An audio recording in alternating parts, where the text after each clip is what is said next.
Congratulations. Congratulations, sailors. We made it. It's Friday. Can you hear me, Mike Gillespie? Congratulations. There we go. Whoa. Hi. You know, the mic works better when all the buttons are on. I had my whole spiel going and everything. That's like, what's the opposite of a false start? Like delay of game, maybe? I'm here talking. I'm like, wow, it's strange. I can't hear anything in my headphones. Can you hear me, Michael? I can now. Okay. That was a very weird sequence of events because you're obviously in a different room than I am, but I can see you. Your mouth was moving, and I'm like, am I going deaf? Am I having issues hearing? Am I going deaf? Are my headphones plugged in? What is going on? Because I'm talking and I don't hear myself in my headphones, right? And right. For those who my headphones are pretty thick, right? Like they're pretty sound canceling. Mm-hmm. So like I'm speaking, my mouth is moving, and I can't even hear myself at all. And it's the strangest, most bizarre feeling. Got no buttons. Got no sound. And our pets' heads are falling off. What is going on?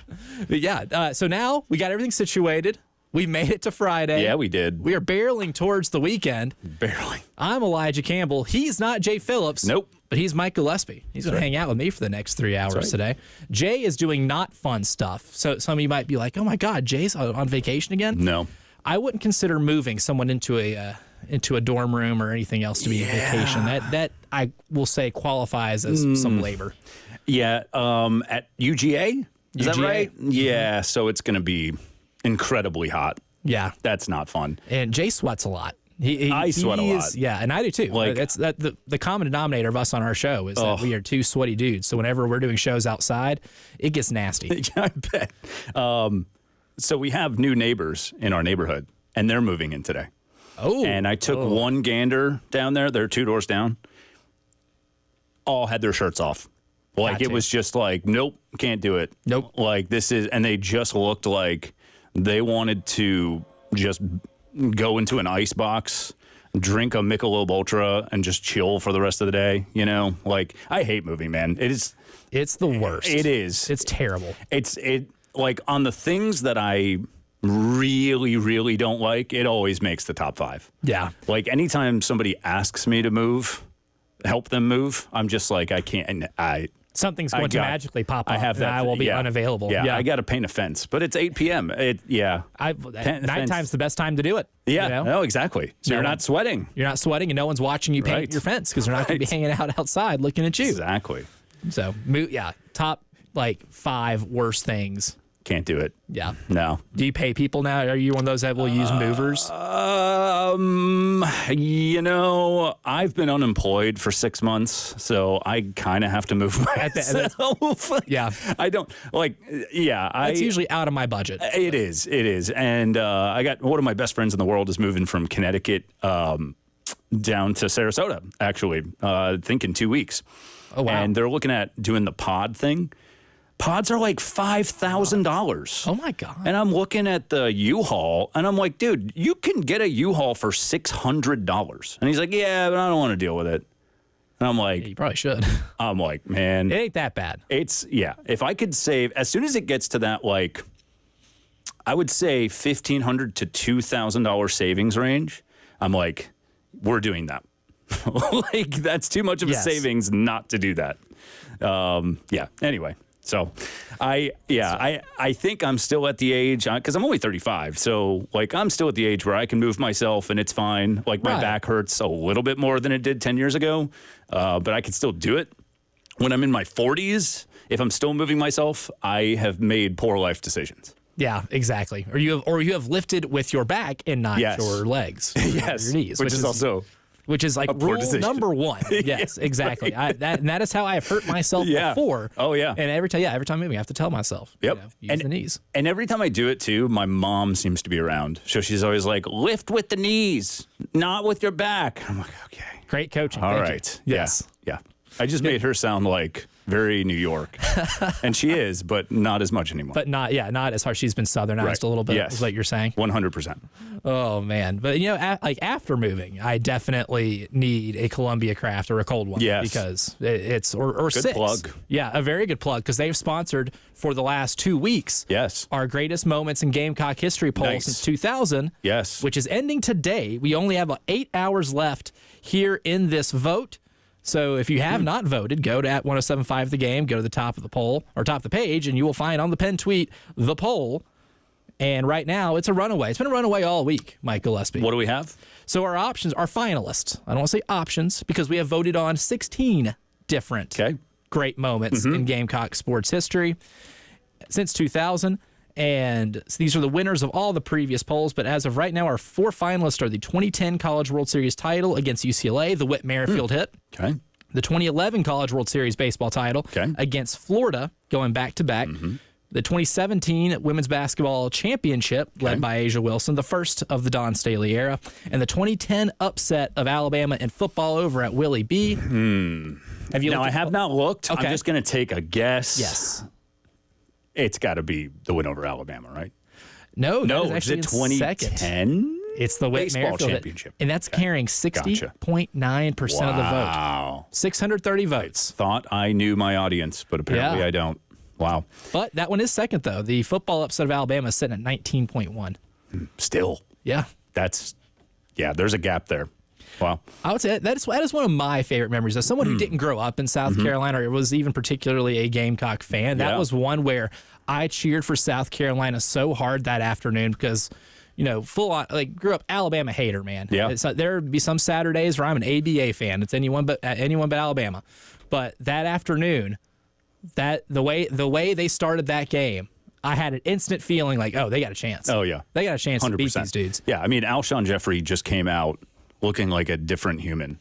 But, I mean, I get it. The national title in one of the 3 major sports holds weight. I mean, certainly. They're not giving – it's a great moment, but, I mean, they're not giving out trophies for beating the number 1 team in the country at home, right? True. I mean, it was cool. It was awesome. Yeah. I would certainly put it up there as maybe my favorite.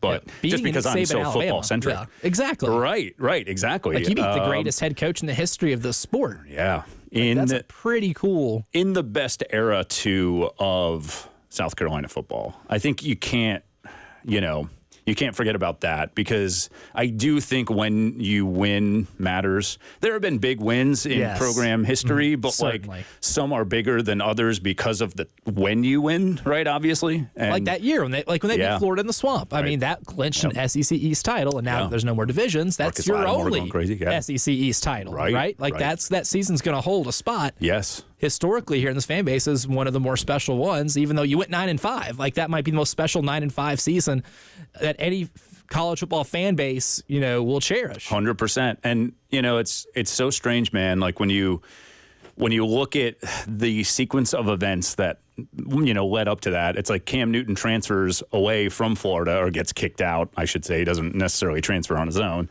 He gets kicked out, right? Goes to junior college. Then he, obviously goes to Auburn, right? And he's arguably the best, college quarterback ever. It's the season. It's the season, right? Capital T, capital H, capital E, the season that anyone to that point has had. Yep. And then South Carolina, just ran into a buzzsaw, as did everybody else that year. Yeah, that's the thing too, man, is that game, the SEC championship game wasn't very competitive, but the game that you played them in Auburn was incredibly competitive, and you could argue that you should have won that game, right? And that's the wild thing too, though. You can still look back at that SEC championship game where I think most of the country knew that Auburn was going to take it just because of what Cam Newton was doing that year and how just insanely special it was. And you almost don't care. You're happy to be there. And that's how special that season was. And the only time you've ever been to Atlanta for an SEC championship game. And I think even, if I'm a Gamecock fan, I'm sure a lot of them feel the same way, is just seeing your team play in the Georgia Dome and the first Saturday of December had to be the coolest thing regardless of outcome 100%. Just because you've never seen it before. Yep. And just to prove that you could do it, you know. But again, no one was beating that team that year. And this is how good Cam Newton was, too. I had Dan Mullen tell me this one time. He actually really pissed off Urban in 2008 because they're doing a preseason meeting. It's like in fall camp. They're going into fall camp, and they're going over the quarterback situation. And obviously 2008, right? Tim Tebow's coming off a Heisman Trophy, right? Yeah. He's obviously the starter. And Urban says something like that. He's like, Tim's obviously our starter. And Dan goes, whoa, wait. I don't know, man. And Urban's like, what? I'm like, there's no way Urban's not going to hear anything other than right. There's not a chance that I'm not going to start Tim Tebow this year after a Heisman Trophy winning season in his sophomore year, by the way. Like, we're not doing that. We're not going down that road. And Dan was just trying to be like, look, I don't think you realize how good this kid Cam Newton is. Like, he's really good. Like, he might be better than Tim. Yeah. And anyway, the rest is this. I mean, just crazy to me that would even be a conversation, but that's how good Cam Newton was. And I think that was his freshman year? I think it had to have been, because I think he spent a year behind Tebow, then got into trouble, then junior college a year. Right. Yeah. So anyway, that's legend has it.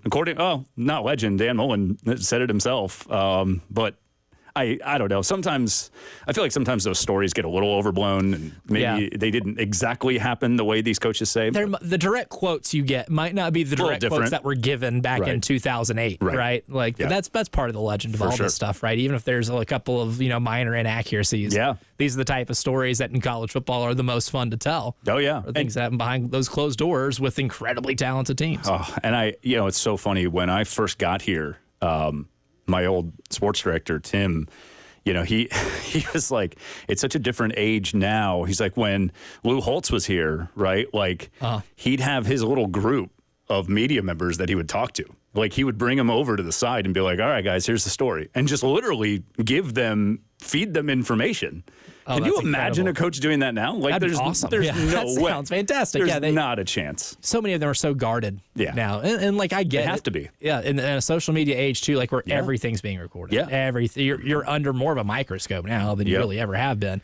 Like, I really wish that 2008 Florida team had the type of social media microscope, I guess, that they do now, and the stuff that, like, the amount of stories that would come out more so than they do now. We already have a lot of, crazy info on what for sure happened with those football teams. But yeah, I mean, more than what the Netflix documentary was willing to do. Yeah, I mean, it was just a PR campaign. But yeah, I mean, Aaron Hernandez would have been arrested, I'm sure, because somebody would have had him on video doing something ridiculous. The stuff that happened, would have been on video instead. Right. Yeah. So, certainly. I mean, some of those stories are wild, man. But, I cannot imagine. I mean, hey, George is going through it right now, right? Like, sometimes you wonder, would this be as scrutinized, like 20 years ago? Been easier to cover up? Sure. Or maybe keep out of the public eye? Right. And attention? Right. Because, now it gets so not overblown because it should be covered, right? But like, just the reach of these social media platforms, this information goes to everybody. Is a lot more easily accessible. Right. So, I mean, and by the way, did you see that they finally had their defensive driving course? Did you see this? I did not see this. Yeah, I think it was last week. Well, better late than never, I guess. Yeah, but to quote Drake, never late is better. At the same time. Yeah, we'll see if it helps. We're going down memory lane a lot today. A very fun show planned. We're going to talk more about these great moments in Gamecock history. We're going to revive a little Top 5 Friday. What are the best football game, or not even just football, basketball, baseball, best sporting events that you watched live that didn't involve your favorite team that made you feel alive? We'll give our top fives. We'll talk about a hypothetical SEC Big Ten challenge that Jay and I talked to yesterday. Would love to get Mike's thoughts on that. But coming up, time to talk a little bit of Gamecock preseason camp as the defense will take center stage today. Specifically, who should play second to O'Donnell Fortune at the cornerback position? We'll get into that and a whole lot more here in this first hour of Friday's Postgame Show.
Only a few weeks until opening kickoff against Old Dominion. August 31st, we're what? Starting tomorrow, that makes 3 Saturdays away? I don't know. I need that countdown from you guys that used to give me severe anxiety when I was working in television.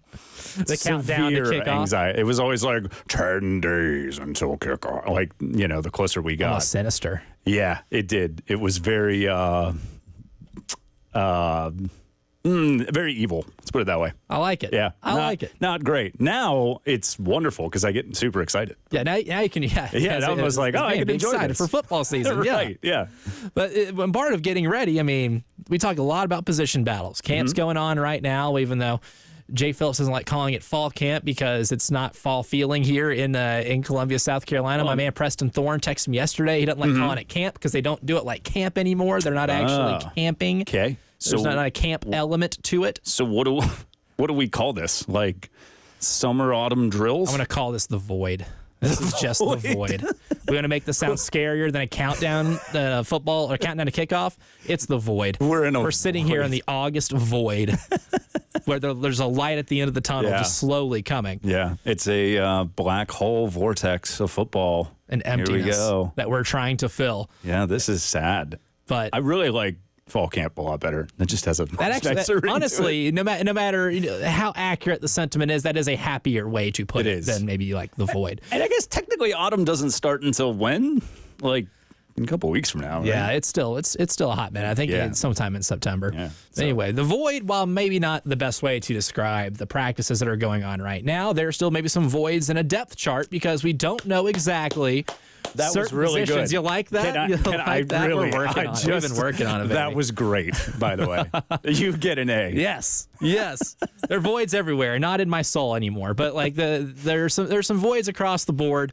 Maybe number 1 wide receiver, maybe certain spots on the offensive line. But right now, today, our Gamecock position battle of the day that I would like to get into that I find fascinating, that maybe we just haven't got to talk about enough yet, is the one over at the number 2 corner spot. I think we pretty much penciled in O'Donnell Fortune as the number 1 corner. But you look up and down this roster, Mike Gillespie. Kentucky on the road, 2 really good receivers in Dane Key and Berrien Brown. LSU has a impact transfer in C.J. Daniels from Liberty, who's a 1,000-yard receiver, and Kyron Lacey was just buried on the depth chart behind 2 NFL wide receivers, but had some flashes. 2 really good receivers. Ole Miss up and down the line with receivers, and maybe one that might or might not have played here. But they have a lot of really good talent at receiver, maybe the deepest receiver room in the SEC. Alabama, while all unproven, incredibly talented. Oklahoma, you name it, right? There's really good teams with great receivers across the board where even if O'Donnell Fortune has a career year and is able to shut down one side of the field, a la J.C. Horn, you're going to need somebody else to be able to handle the depth in this league when it comes to passing, and that's where this number 2 corner spot is incredibly important. And when it's whether it's Emory Floyd or Judge Collier, you name it, there's a lot of potential. David Spalding, Vicari Swain, there's a lot of potential there, but also just a big unknown. And I think this might be, in terms of making this defense go from what I think is really good, getting a solidified second corner to help some of the elite passing offenses you're going to see in this league can make it great. Yeah, 100%. I mean, look, O'Donnell Fortune is obviously the number 1 guy. That's not changing. And I'm hearing great things about Vicari Swain. And I love that guy too, man. Like, he played both sides of the football in high school in Georgia. I really like those defensive backs that play both sides. Seriously, look at DQ Smith, right? He played quarterback in high school. It was a really good quarterback. And was a great quarterback at Spring Valley, right? And I think when you play both sides of the football, you obviously develop a much better understanding of the game. And obviously that can help you figure out some, quarterback tendencies and whatnot. I think that's why, DQ has kind of been so successful kind of at an, early on playing that position, right? Like he looked the part already. It's funny, like, I was trying to look back. I can't remember. There was a defensive back, too, that I think it might have been Israel Mukwamu, who played a little bit of offense in high school, too. I think at Monk's Corner. I don't know. I don't remember. Somebody please help me out there. But I think he did a little bit. And there's just something about, again, those guys being able to play both sides of the football. I think Vakari Swain, man, I'm hearing great things about him. And then, you still have, obviously, Jelon Kilgore is going to, be that, nickel in the flex nickel, base. And so he made a lot of strides last year in terms of the way he was able to be or play in coverage. Yep. A lot of their nickel corner performance for the first 7-8 weeks wasn't great, but just like the rest of the defense, man, it really did step up back half the year. Yeah, I mean, don't forget too. I mean, Gerald. I think Gerald Kilgore, from Tennessee Tech. Older brother, I believe it's his older brother. From Tennessee Tech, comes into. It seems like there's a lot of depth there, kind of unproven, but. Certainly, like you kind of like what you're hearing so far about, a couple of those guys. It doesn't seem like things are that negative on the other side of the football. Definitely. And the name that I usually think of a lot is Judge Collier. And he was kind of asked the other day about the competition for the other cornerback spot. Because we mentioned, the names of 4 guys that could potentially play that. We might see a rotating chair. We might see somebody really pull away here in camp. And a lot of that's going to be contingent on what happens here in August leading up to the season, and Judge was asked about this competition and how it's going.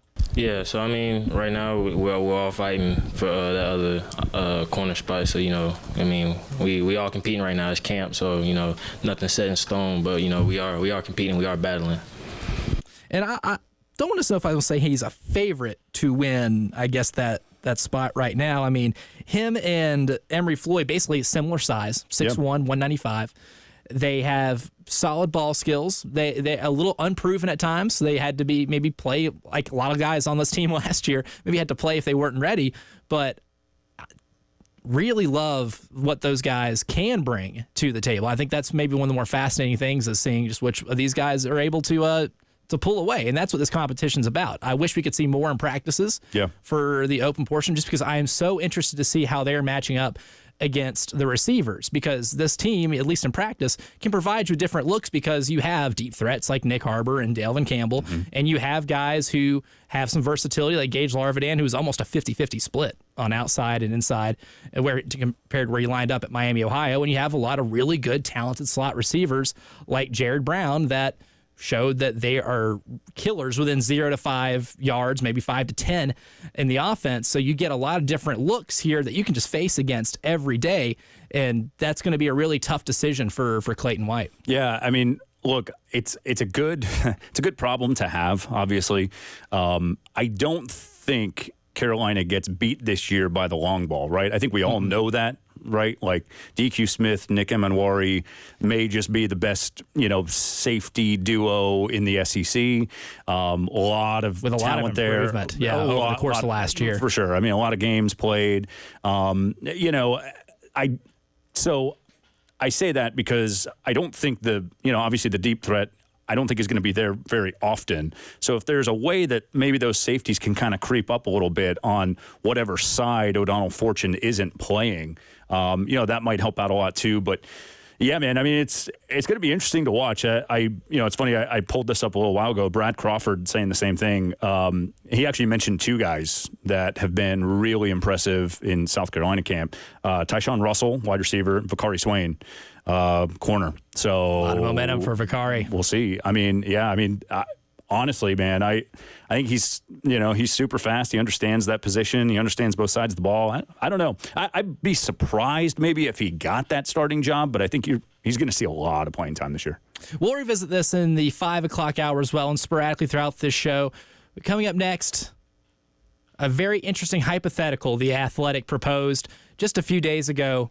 An SEC Big Ten challenge What do Mike and I think would happen in this hypothetical challenge, and what does that mean with how we view both of these mega conferences going into 2024? We'll have that. Trey Wingo is going to join us at 4:30, longtime NFL analyst and TV personality, talking some preseason football, and if maybe Joe Milton might have fooled the entire country, the entire NFL-loving country last night with his preseason performance. All that and more as the postgame show rolls on.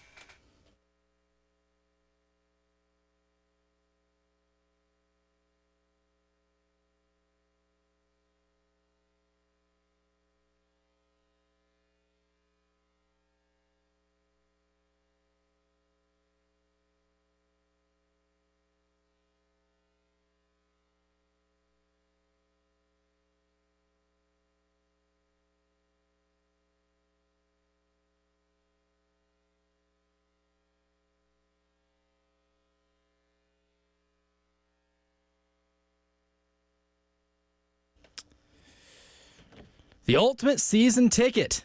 Look, we have a lot of really cool deals for you here on the game, but the ultimate season ticket might be one of the best gets you can have by just listening to this station. One winner will get season tickets to all South Carolina home football, baseball, women's basketball, and men's basketball games.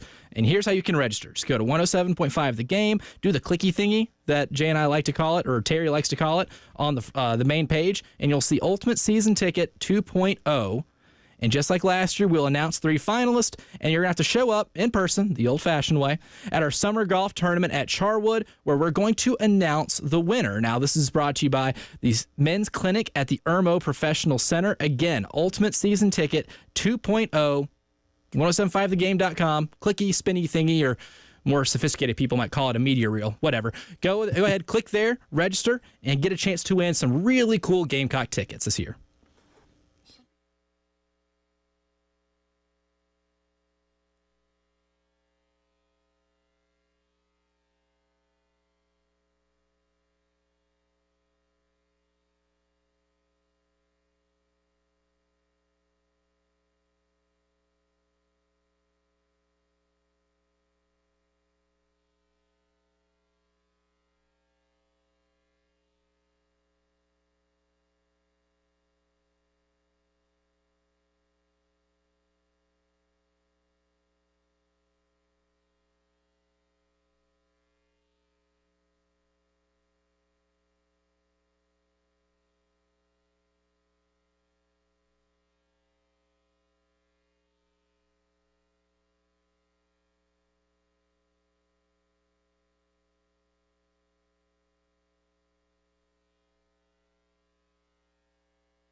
So yesterday, Jay Phillips and I discussed what the Athletic proposed as a nice thought exercise, a hypothetical Big Ten versus SEC challenge, similar to what conference challenges do in basketball, men's and women's basketball.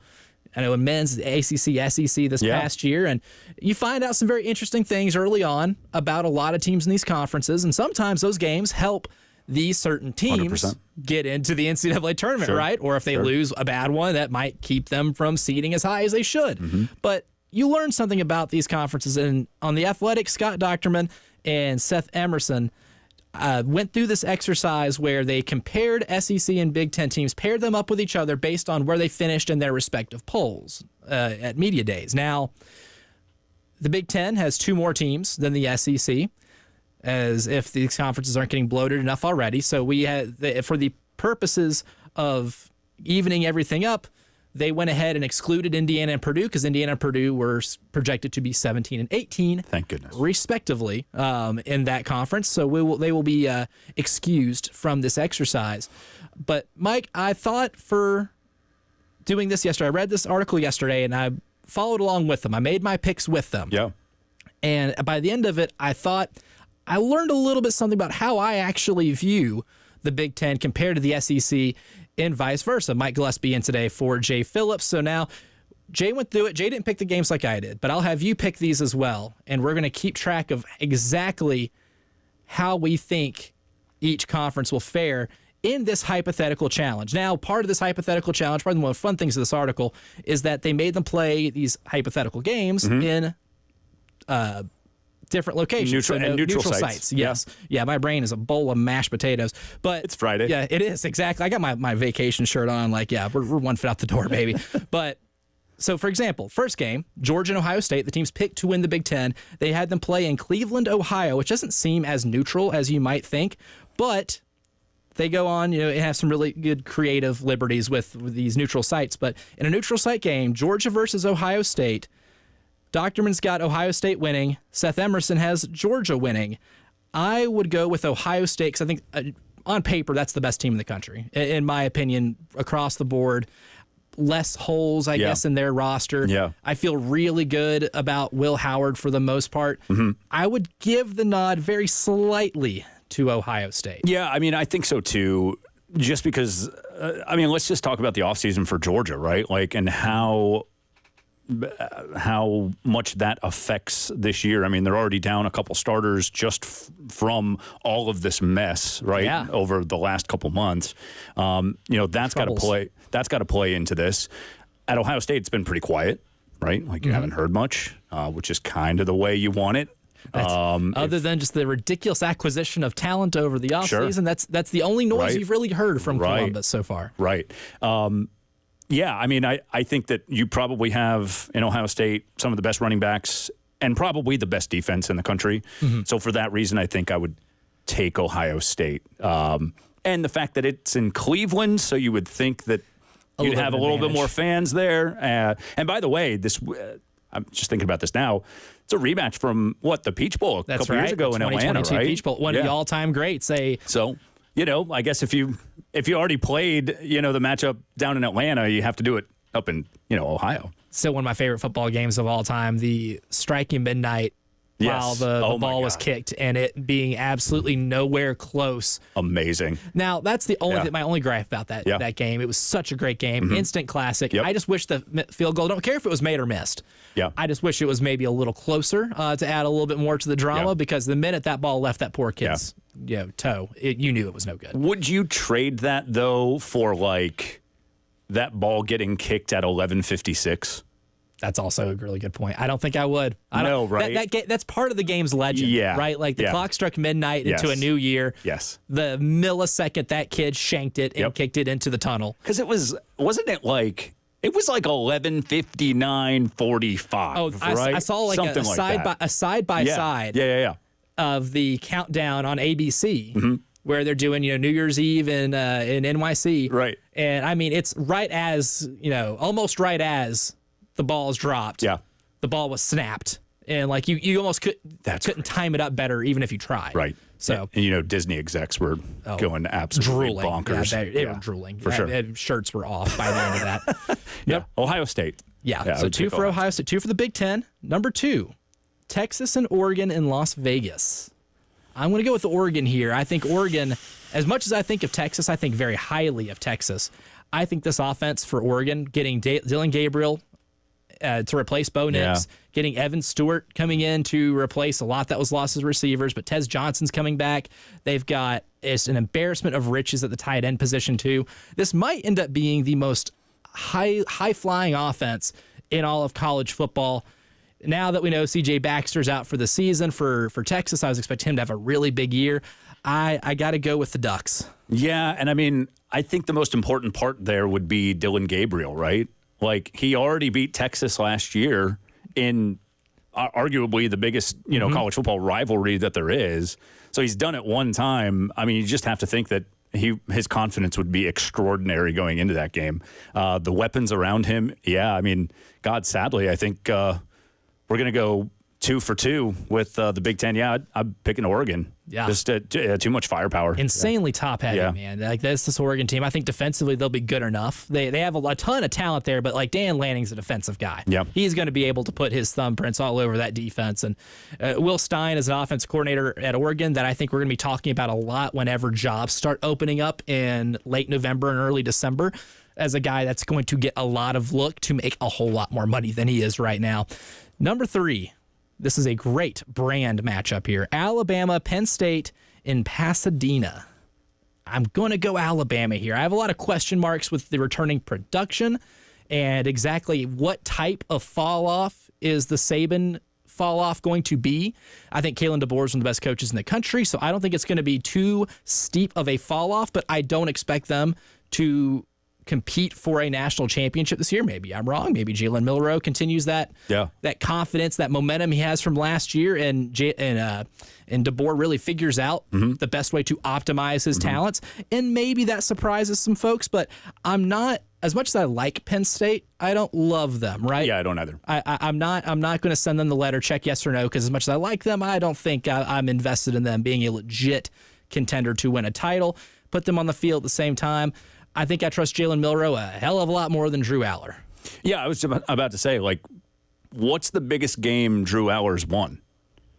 No, they're really, I mean, West Virginia at the beginning of the year, the first one. Okay. Maybe. I mean, that just says everything right there. Like, Jalen Milroe was, a touchdown pass away from beating Michigan? Yeah, a bad snap away from beating Michigan, or at least going to another overtime. Like, so for me, and look, Alabama's still Alabama, and Kalen DeBoer just so happens to probably be the best offensive mind in the game right now. So I kind of like Alabama. I just don't think that they, I know that we all have these, ginormous expectations because it's still Alabama, right? I mean, I think they probably slip a little bit just because it's still the SEC, right? And Josh Pate was saying this the other day about Florida, right? Like, if Florida played in the Big 12, right? Like, they'd probably win the thing. And they're winning 9 games. And be a power, champion. If Alabama this year played in the Big 12 or ACC, whatever it is, they'd probably, might go undefeated. It's still the SEC. So, I mean, 10-2 maybe as a step back for Alabama. I can't even believe I'm saying that's a step back, but it really is, that's right? A testament as to how stupid that program got for sure over the last 15 some odd years. Yeah, and I just to your point, I like Jalen Milroe a whole lot better than most quarterbacks out there. Yeah, exactly. One more before we head to the break here. Ole Miss versus Michigan in Baltimore. Anyone that's listened to the show in the last year knows I am a huge believer in this Ole Miss offense. I think they loaded up on defense in the transfer portal, and if that offensive line has any type of cohesion off the bat, we are going to see them be legit national title contenders. Michigan only has 2 returning starters on offense, no matter how talented they are. Yeah. There's a lot of distraction, a lot of void, so to speak. I'll take Ole Miss. Yeah, I mean, a lot of talent left from last year, including their head coach. right? This is just not the same Michigan team that we saw last year. Ole Miss has so much more talent on the offensive side of the ball. That would be a good matchup, though, because Michigan's strong point this year is going to be their defense again. Yep. I just think that Ole Miss is too much of a juggernaut on offense right now. When we come back, we will have probably the most interesting matchup of a team that will score a lot of points this year versus a team that doesn't give up a lot of points, but maybe doesn't score hardly any of themselves. You know what I'm talking about. We'll break that down in the rest of these in a hypothetical SEC Big Ten challenge as the postgame show rounds out hour number 1.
Final segment here of hour number 1. I'm Elijah Campbell, Mike Gillespie filling in for Jay Phillips today as he moves one of his daughters into school.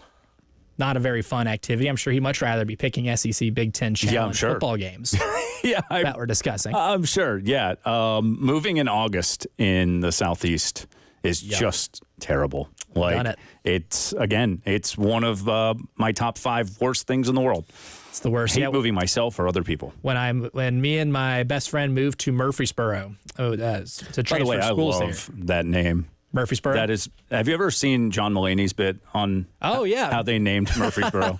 Right, like there was some old general and he was like dying on his, he was like on his deathbed, and then they gave him some mashed potatoes. They're like, "Quick, what should we name the city?" And he's like, Murfreesboro.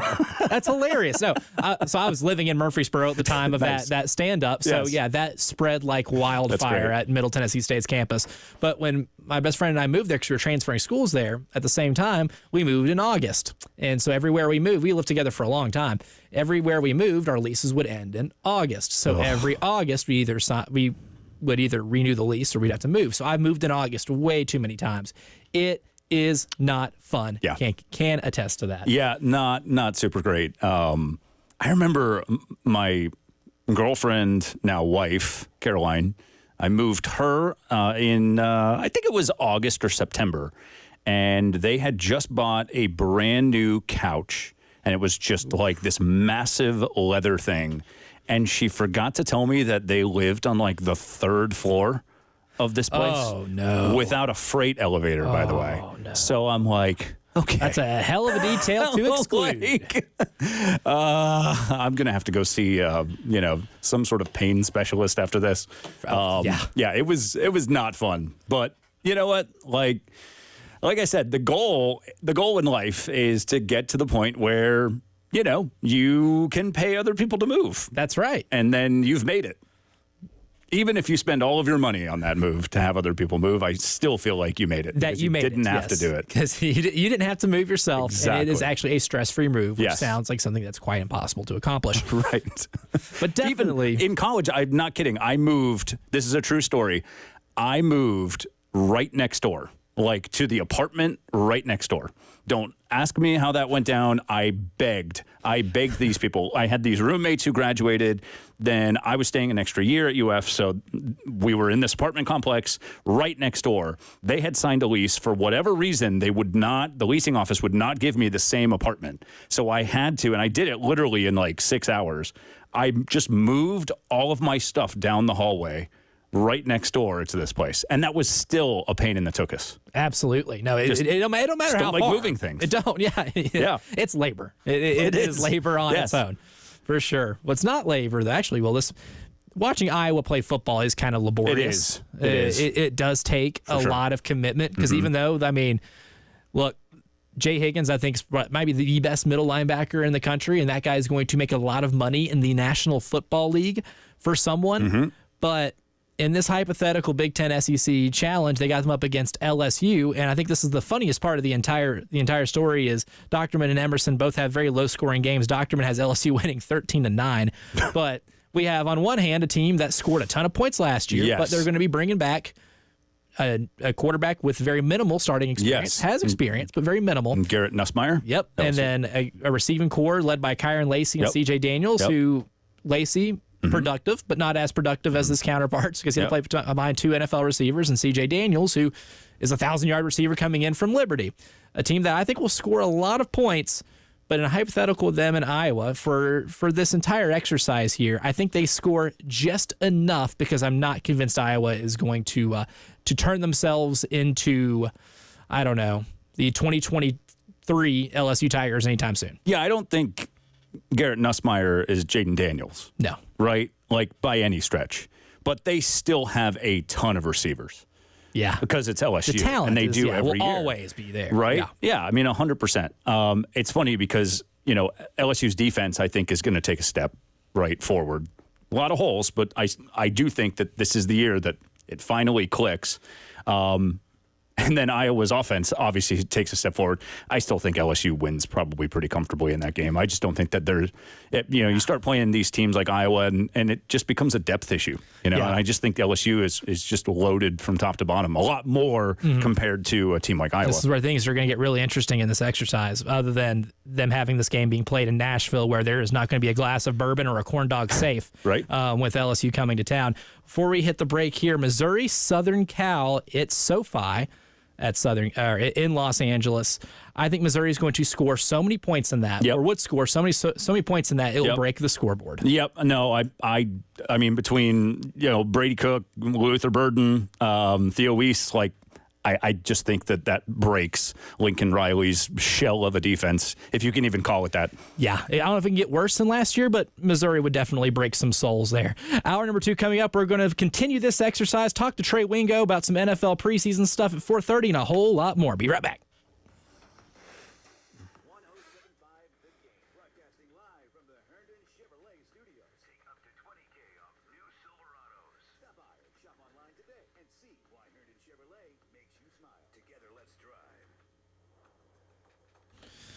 Coming up real soon, not just football season, but maybe a week before the season kicks off, you can participate in the Summer Golf Classic at Charwood. Our Summer Golf Classic at Charwood, Thursday, August 23rd. Sign up your foursome. We'll be raffling Gamecocks football season tickets. That's a pretty cool thing to win, That's I would awesome. say. I'd like to win some football season tickets. Sounds great. You can sign up for your foursome.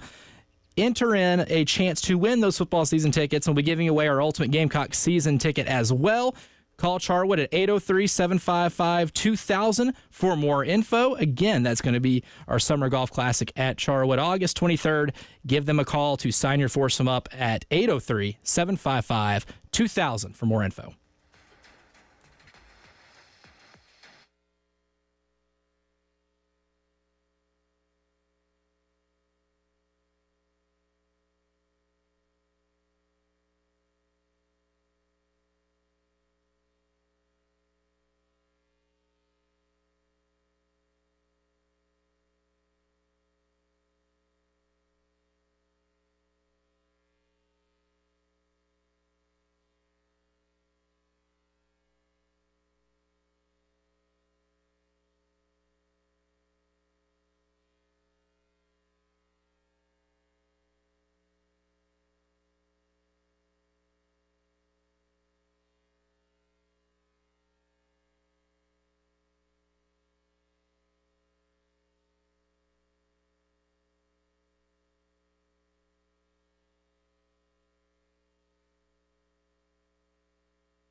Hour number 2, Friday's post-game show. It's 5 o'clock somewhere, and it's almost 5 o'clock here. Not quite 4 o'clock. We're an hour away. That 5 o'clock Friday beer is going to hit. You know, I know a lot of people. For some people, I know a lot of people who leave early on Fridays. I'm not one of them. Yeah, so we don't have that luxury. No, unfortunately. Well, I don't know. Well, we can. We could. We physically can. But I like my job. I want to be here next week too. Yeah, exactly. Just to fill in. Yeah. So someone's got to keep Jay Phillips company. I'm going to be at Siesta Key Beach for a week. Oh. Yeah. Someone's going to have to fill in for me. Yeah, someone has that responsibility. Some brave soul's got to sit here with Jay Phillips for 3 hours a day. Yeah, that's okay. I got my medication refilled. Good. Okay. Say what better time? I know. What a fitting time to have that done. We'll be on cruise control the entire way. It'll be great. Fun hour planned here ahead. We're going to wrap up our discussion on the hypothetical SEC Big Ten Challenge. My guy Trey Wingo. Haven't had him on in this market yet. Used to join my show a lot in Nashville. He's going to join us. That's my dude. I love Trey Wingo. Very cool. Trey's gonna join us at 4:30 to discuss Bryce Young maybe not playing in the preseason. Is that good or bad for the Panthers? Is there any hope for the Carolina Panthers? If I'm a Panther fan, there's probably not. But then some other NFL preseason headlines that have taken the league by storm here in just these last few weeks as training camp is underway, the preseason's underway, and we're getting a little bit closer to the NFL season. So Trey's going to join us at 4:30 to discuss that. And of course, at the end of the hour, the most unintentionally funniest human in the NFL strikes again. Can't wait to get to that soundbite here in a little bit, but we'll go ahead and continue this conversation about our hypothetical SEC Big Ten Challenge. We'll go ahead and move to the 7th matchup, Tennessee and Wisconsin in Indianapolis.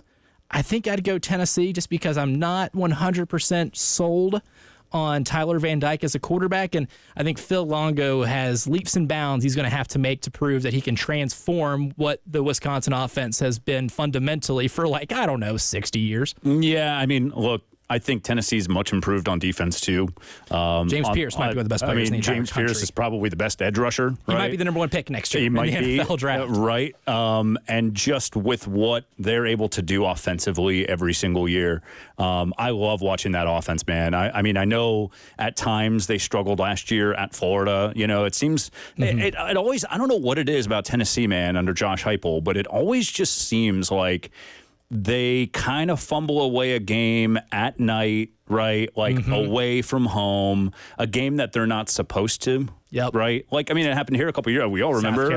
They just got blitzed out of the building. That second quarter against Florida last year, that one quarter alone put them in a hole they could not get out of. It just, at some point, you just start talking about maybe a program's mental toughness, if these things just keep happening. But on a neutral field, I think I like Tennessee's offense, and just having that defensive line, I don't think Wisconsin would be able to keep up. Yeah, I don't think so either. At the 8th spot here, now this is going to be weird saying this is an SEC versus Big Ten matchup, and 6-year-old me would never been able to comprehend such conference shakeup. But Oklahoma and Nebraska, I think Doctorman actually had Nebraska pulling off the upset. He's very high on Dylan Raiola, and I think I am too, but I'm not that high on them to beat Oklahoma because I think Oklahoma definitely flies under the radar when it comes to some discourse a little bit. I like the Sooners in this hypothetical matchup in Kansas City. Yeah, I mean, look, Oklahoma, it looked a little iffy there with Venables, right? At first. Year 2, much improved, obviously. I think year 3, they're building something really special. Matt Rule, right? Only in his 2nd season. On a neutral field, I think I like Oklahoma a lot better. Not sold on Raiola yet either. I mean, just because I haven't really believe it when we see it. We haven't seen it, so for those reasons, I got to pick Oklahoma. And we're on the same page for all the first 8, which means the first 2 went to the Big Ten. The SEC 6 straight that we've leaned towards, and Doctorman and Emerson are in similar boats here with some slight differences. So I think what we're learning right now is that the SEC or the Big Ten might be a little top heavier than the SEC, which is something I don't think I've ever said. But we just got 6 straight games of the middle class of the SEC. I think that we agreed pretty easily is better than the middle class of the Big Ten. We get to number 10 here, and I think this is a pretty stark difference between the two, between Auburn and Washington. They have this one being played at El Paso. I think Auburn has like the ceiling of maybe a 9-win team this year, potentially. I don't think they get there. I think they're still in that 7 to 8 range. But Washington, I think is going to crash so hard to earth that it might get ugly because of all they lost. And Jed Fish, even though he's taken over a really good program, he's having to really start from scratch. I think in a hypothetical game, I would take Auburn regardless of what the point spread would be. Yeah, I mean, I think the ceiling for Auburn could be double-digit wins. And if you like Peyton Thorne, right? Like, I think that dictates what you feel, how you feel about Auburn. And that's just obvious. Like, if you have a quarterback, you have a chance. And if you really like them, some people are saying, 10, 11 wins for Auburn this year. I don't see it. I still obviously think Auburn has a whole lot more talent than Washington there. Better quarterback play too, I think. I like Will Rogers, but he's never not played an air raid offense. Right. So I think I would take Auburn. Yeah. Kentucky and Maryland. This is another one where I'm not high on Maryland. I am pretty high on Kentucky. I think Kentucky would beat them by a couple touchdowns, even if they do play it in the location that they proposed at Tuscaloosa, because Paul Bear Bryant has coached both Kentucky and Maryland. So, but I mean, Docterman has had Kentucky winning by a couple touchdowns. Seth Emerson is a little less high on them because he has Kentucky winning by 6 points. Sure. But I think if these two teams played, I think Kentucky would win pretty handily. I think Kentucky's a really good sleeper team. You just have to give so much credit to Mark Stoops. I mean, obviously what he's built there at Kentucky year in and year out, and I know people around here hate him, and rightfully so. It's become a really fun rivalry between him and Shane Beamer. Yeah, that's been fun. Well, for sure. And I mean, look, he brought it on, right? Like, there was no reason for his comments a couple years ago at Media Days, or before Media Days, whatever that was. No, it was at Media Days. I think so. A couple years ago. I mean, what he's been able to do in the transfer portal, getting some of these quarterbacks, has been very impressive. Brock Vandegrift, another one out of Georgia. I really like that addition for Kentucky this year. Again, it always comes down to, the talent around, but, I still like their roster top to bottom. I like Brock Vandegrift. I think you got to go with Kentucky in that one. Yeah, I certainly do too. And now here's an interesting one as well, because I'm really high on Minnesota. And Florida's schedule is absolutely brutal, but I do think highly of the talent on that roster. But playing Florida and Minnesota in Ames, I think I would give the edge to Florida. It's very slightly. I think Minnesota is going to surprise a lot of people with how competitive they are, but I got to give them that edge right there. Yeah, I mean, look, Florida's going to be, in my opinion, a lot better and more consistent than they've been the last 2 years. I think that just happens naturally, third year of a head coach. Let's not forget, too, man, it was an uphill battle when Napier came in. I mean, Dan Mullen did not leave that place with a ton of talent. Not the way he found it. Right. Well, and I mean, look, he was also playing with one hand tied behind his back at times. Florida didn't have a football facility, I think, until last year.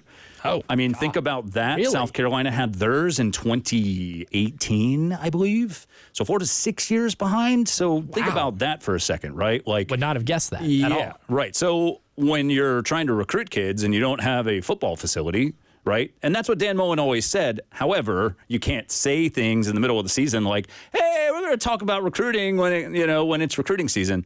You can't do that. That's not how that works here. Right. So I say that third year under Napier, Graham Mertz was incredibly impressive last year. I mean, you got to give it to him. Led the SEC in passing efficiency. Can they get the deep ball going this year? That's something they're working on. I don't know. I really like their secondary. I like their running backs. I don't love their running backs, especially with Montrell Johnson hurt this offseason. But I think I'd still pick Florida top to bottom just because I really like what Graham Mertz did last year. It's a depth thing too. I just think they're a little deeper, and I just realized I goofed. I skipped over Texas A&M and Rutgers in Jacksonville. This is, I think, one of my biggest surprise teams in all of college football is Rutgers. I'd give this one to Rutgers.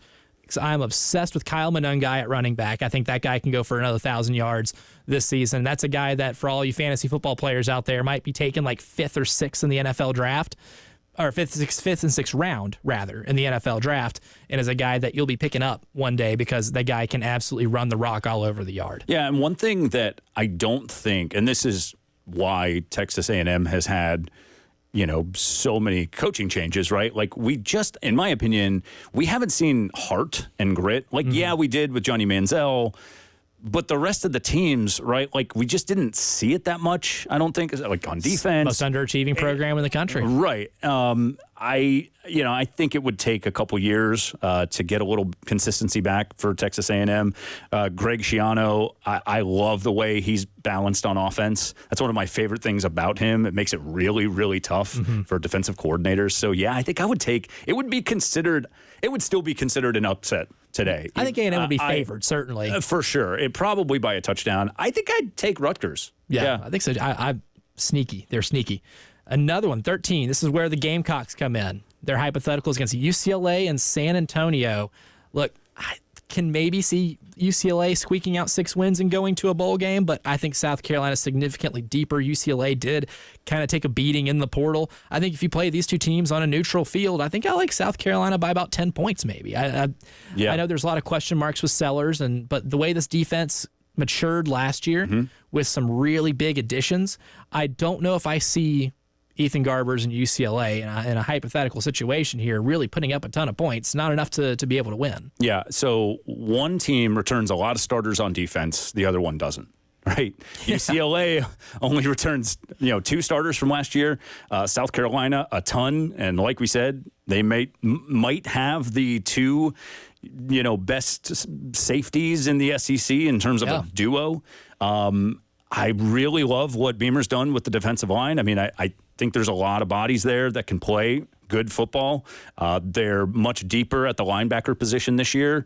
That they've totally retooled the running back room, which was obviously the main thing that kept Carolina's offense from clicking last year, not having a phenomenal running back like Rocket Sanders. I just think Carolina's got so much more talent this year. I would take South Carolina easily over UCLA this year. Yeah, that's one of the easier picks in this, Then we dip down to Arkansas and Illinois in St. Louis. This is where I think the Big Ten makes the run. I think this is where we really learn about the strengths of these conferences and where the differences between these, quote unquote, like super leagues kind of lie. Is I think I'm about to hit a string of Big Ten wins here because on a neutral field, I don't love Illinois as a team, but I think they're better coached. I think they're a little tougher. And I think they maybe have a little more back-end talent than a team like Arkansas would have, despite Arkansas really being like a handful of plays away from even being a bowl team last year. Yeah, I mean, look, Arkansas, they got, I think it was their one SEC win in the Swamp last year, which is absolutely ridiculous. I don't know how, never lost how in the world that ever happens, because they can't count to 11 down there, apparently. They had 8 men, I think, lined up for a field goal. Ridiculous. Yep. I don't know, man. Arkansas losing KJ Jefferson, obviously, and I'm not a huge believer in that program right now. I think Sam Pittman's probably going to get the axe at the end of the year. If he makes it to the end of the year. Makes it to the end of the year, yeah. So I just don't love where that program is right now. So I think I'd have to take, his former mentor, by the way, and Illinois. That's right. Brett Bielema. There would be a lot of drama in this one. Real quick, we'll just go lightning round. Mississippi State, Michigan State. I got Michigan State. Yeah, I'll take Michigan State. And then Vanderbilt, Northwestern. I got Northwestern by a lot. I'm going to take the press box. Yeah, you're going to take the press box. That's right. Take Northwestern. So that puts us at, me and you both, 10-6 SEC over Big Ten. But what did this tell us about these conferences? We'll get into that on the other side. We'll discuss also Top 5 Friday, the 5 sporting events that did not feature a team you were a fan of that made you feel alive. We'll get into that and more. And if Hank Williams Jr. makes you feel alive, it does for a lot of people. Some pretty solid music out there. If you want to go see him in Charlotte tonight, be the first person to give us a call, 803-404-6100, and I'm going to hook you up with some tickets to his show in Charlotte tonight. 803-404-6100. First caller gets Hank Williams Jr. tickets. We got a whole lot more to get into here in hour number 2 of the Postgame Show.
In a hypothetical SEC Big Ten challenge, which, side note, would love to see one day, to start like an entire season, like that being week 1 or air quotes, week 0, the 0th week of the season, would be pretty cool. That would be cool.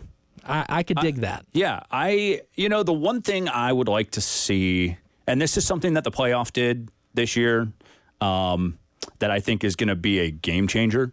Instead of having those games played at a neutral field, just do home and homes. Those are going to be fun. Just do home and homes, man. I mean, like those matchups, like some of those programs are just way too good not to have their campus and stadiums showcased on national television week 0 or week 1, whatever it would be, right? Oh God, yes. I mean, it's all around great for the sport. But until then, we can just we can dream. But in this exercise, we both had SEC winning 10 of those games, Big Ten winning 6, but the Big Ten winning the first 2 and the last 4. I think when I did this exercise, me and you came to the same conclusions for pretty much all these games, was that the Big Ten has I think they're probably the 2 of the 3 best teams in the country between Ohio State and Oregon. Because I'd probably rank Ohio State 1, Georgia 2, Oregon 3. But the middle class of the SEC is just so damn good that from spots 3 to 10, or even 11, 12, 13, you are, I would say, head and shoulders above the Big Ten, but the bottom of the barrel, I think, is a pretty easy choice, better than some of the bottom teams of the SEC. It's almost like a sandwich, right? Like, the Big Ten's the buns, and you have the big old juicy burger as the SEC, which is the best part of it. But, look, I think you're going to see more teams from the SEC be able to get into the college football playoff this year.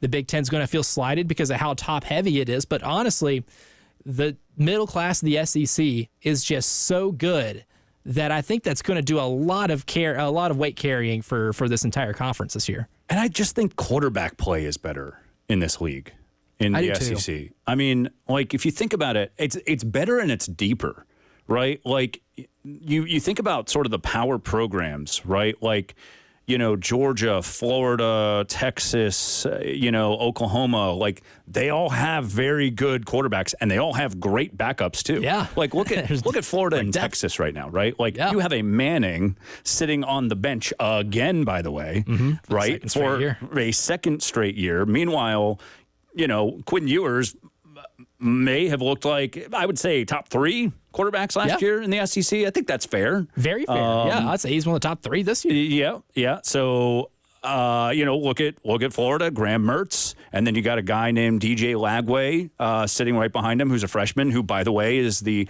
highest-ranked quarterback commit in Florida football history, which that says a lot. That's crazy to me. Brady Cook, at Missouri. I like the quarterbacks from top to bottom a lot more in the SEC than I do the Big Ten. And I also think, look, I'm gonna borrow a phrase from my boy Buddy Pugh. I just think they've got a lot more man-childs on the defensive lines. Agreed. In the SEC. I mean, I really do. And we had you filling in a couple weeks ago. It's kind of to transition here, because I think that's a really good point, and we'll keep discussing this as the show goes on. The differences between these 2 power conferences. But we had you on, and you proposed a really fun topic that I thought was that made me think a little bit. Was the last time a sporting event made me cry? Oh yeah. Top 5 Friday. Yeah. To revive an old segment that this show used to do. I tasked us with having our top 5 sporting events that did not feature our favorite team. So no real. Maybe some slight rooting interest, but it's not your favorite team, right? It's not that same level of passion that you have. A game that made you feel alive. One of those where you can feel your heart racing, even though winner or loser of this game isn't going to affect your fandom in any way. Task us with that. You want to lead us off, because we already have one submission on the text line, and this is one that I'm going to have on my list. And this is from an unnamed texter saying the Texas Southern Cal National Championship game, the 2006 Rose Bowl. With Vince Young. That will be making an appearance on my list. Oh, man. Yeah, that's got to be up there. I'm going to go a little bit more recent, though, with the national title games. I mean, and I was actually there in 2017 covering Alabama Clemson. Oh, that's good. Yeah, and that was, the Renfro catch, I mean, just a spectacular game. I mean, and then, in 2018, you follow it up with maybe an even better game where Tua walks it off to 2nd and 26. Yeah, I mean, just absolutely insane. To Devontae Smith, to kick Georgia out, and in their own stadium, really, like in Atlanta. And I wish I could have been there just to see a bunch of sad Georgia fans. I think that would have been spectacular. Maybe the Leitner shot in 1992. I would have loved to have seen, this is not political by any stretch, but in 2001 when George W. Bush threw out the first pitch at the Yankees game, I think that would have been incredible to see. And then this isn't a game, but I would have loved to have seen the Tiger chip on 16 and 05. Oh, yeah. And I saw him win in 2019 in person. I covered 2019 at the Masters, was there. Still, I think the best thing I've ever covered in my life. I think that's a bucket list thing, man. I think that's I would, on the bucket list. Honestly, man, I think I would trade that moment to be first row right behind Tiger on 16 in 2005. I think I would. Because it is the most iconic golf shot ever.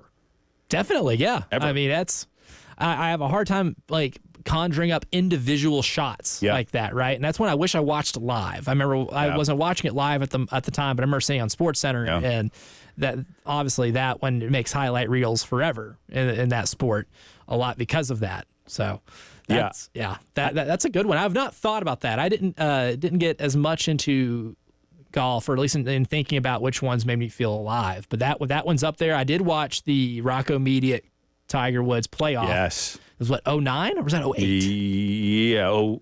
I think it was 08. I don't know. Those are two formative years of my life, and sometimes I have a hard time splitting the two. But yes, I do remember staying home that day, watching that playoff, and that was pretty exhilarating. Pretty exhilarating. While you look that up, I'll go ahead and run through several of mine here. Number one for me is the kick six. 2008. An 8. Yep. Knew it. U.S. Open 2008. But number one for me, man, it's got to be the kick six, 2014. That was one of those games because people forget all of the drama that led up to that kick, right? It was back and forth. Sure. Auburn had a miracle drive that was extended when Nick Marshall rolls out. He's getting ready to approach the line of scrimmage, and it looks like he's about to take off and run. And at the very last second, I mean, he might have had a spike on his cleat right at the line of scrimmage, just enough to make it legal. Yeah. Pulls up and makes a pass, gets a first down, and there was so much drama in that game. And I remember for a while, several minutes after that game, just having my hands on my head, staring at my TV, trying to figure out and process what the hell I just watched. Sure. Alive. I mean, that's a great one, and that's got to be. I mean, I don't know where you rank that, in the best moments. I think there's got to be a separate category for regular season. Yeah. And then postseason, playoff. Oh, we can games. make a really killer branch off of just regular season games, normal games. I have a couple that just missed my top 5. One that is a regular season game. There's a couple where that winner or loser of that game had no implication on seeding. Yeah. And I'll go and say it right now, it's the 2018 Chiefs-Rams game on Monday Night Football. There was just so much scoring, back and forth, just incredible high-flying drama that I, to this day, would go back and just watch that game. I would watch that full game, snap for snap, even though I know what's going to happen, just because I like reliving how I felt watching that game as it unfolded, as just a casual observer who didn't care about either team or if either team won. It's crazy. We haven't mentioned a Super Bowl yet. That was, the 2007 Super Bowl is number 2. Ah, there you go. Yeah, we'll get it. We'll get into more of our list. I do have one that is my one Super Bowl on here, but I have a couple other championships that are on this list as well. We'll get into that as the show goes on. But coming up next, Trey Wingo, longtime NFL analyst, been covering the league for decades, will join us next to discuss the Panthers, Bryce Young sitting maybe for the entire preseason, and some other headlines from around the NFL. We'll catch up with Trey Wingo when the postgame show continues here in hour number 2.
From the WIS Traffic Studios, I'm Elijah Campbell. The few accidents to get to you here that are causing some issues on the roadways. We'll start here in Richland County. We got one on I-20 westbound over at Broad River Road near exit 65.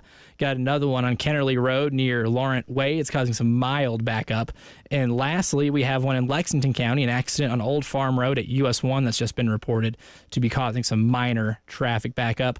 The good news is we did have one cleared. So there was an accident on 26 East at Piney Grove Road near exit 104 that was causing some issue. That has since been cleared.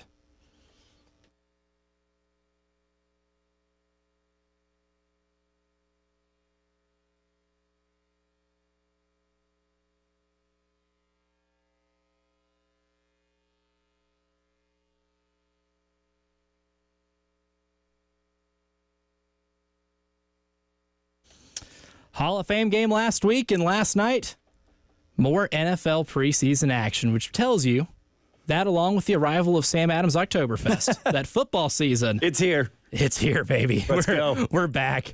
We're so back. We got people tweeting videos of Joe Milton preseason action. Dude, love it. Oh. If the Panthers had any resemblance of a defense, that would have been pretty incredible. Yeah, it would have been. But now we get to talk real football, real actual football. And joining us to talk about real football played on a football field and not on radio microphones, my guy Trey Wingo. Trey Wingo, longtime NFL analyst, joins us now to talk a little bit of one of the best sports in the world, getting to kick off here soon. Trey, thank you for joining us, and excited to be able to actually talk about the product on the field instead of all the talking season stuff that we do every summer. Yeah, Elijah, great to be with you. Good to be on with you guys. And, well, there's still some stuff we need to talk about on the other side. But, yeah, let's actually get down to football field and can we do this, though? Can we stop people posting, look at this great catch in training camp? Everyone has great catches and great throws in training camp because they're really not playing defense. So let's just be honest about it. Yeah, I've seen way too much J.J. McCarthy discourse about whether he's throwing too many picks in camp. Oh, my God, he threw a touchdown pass. He's only thrown 2 picks since the first day, all this kind of stuff. And it's like, we got to quit keeping stats in practice sessions and taking any type of stock of them. I'm with you. I'm all for watching practice videos because I'm here to at least see some football be played, but we can't make any real conclusions. That's where we got to pump some brakes here.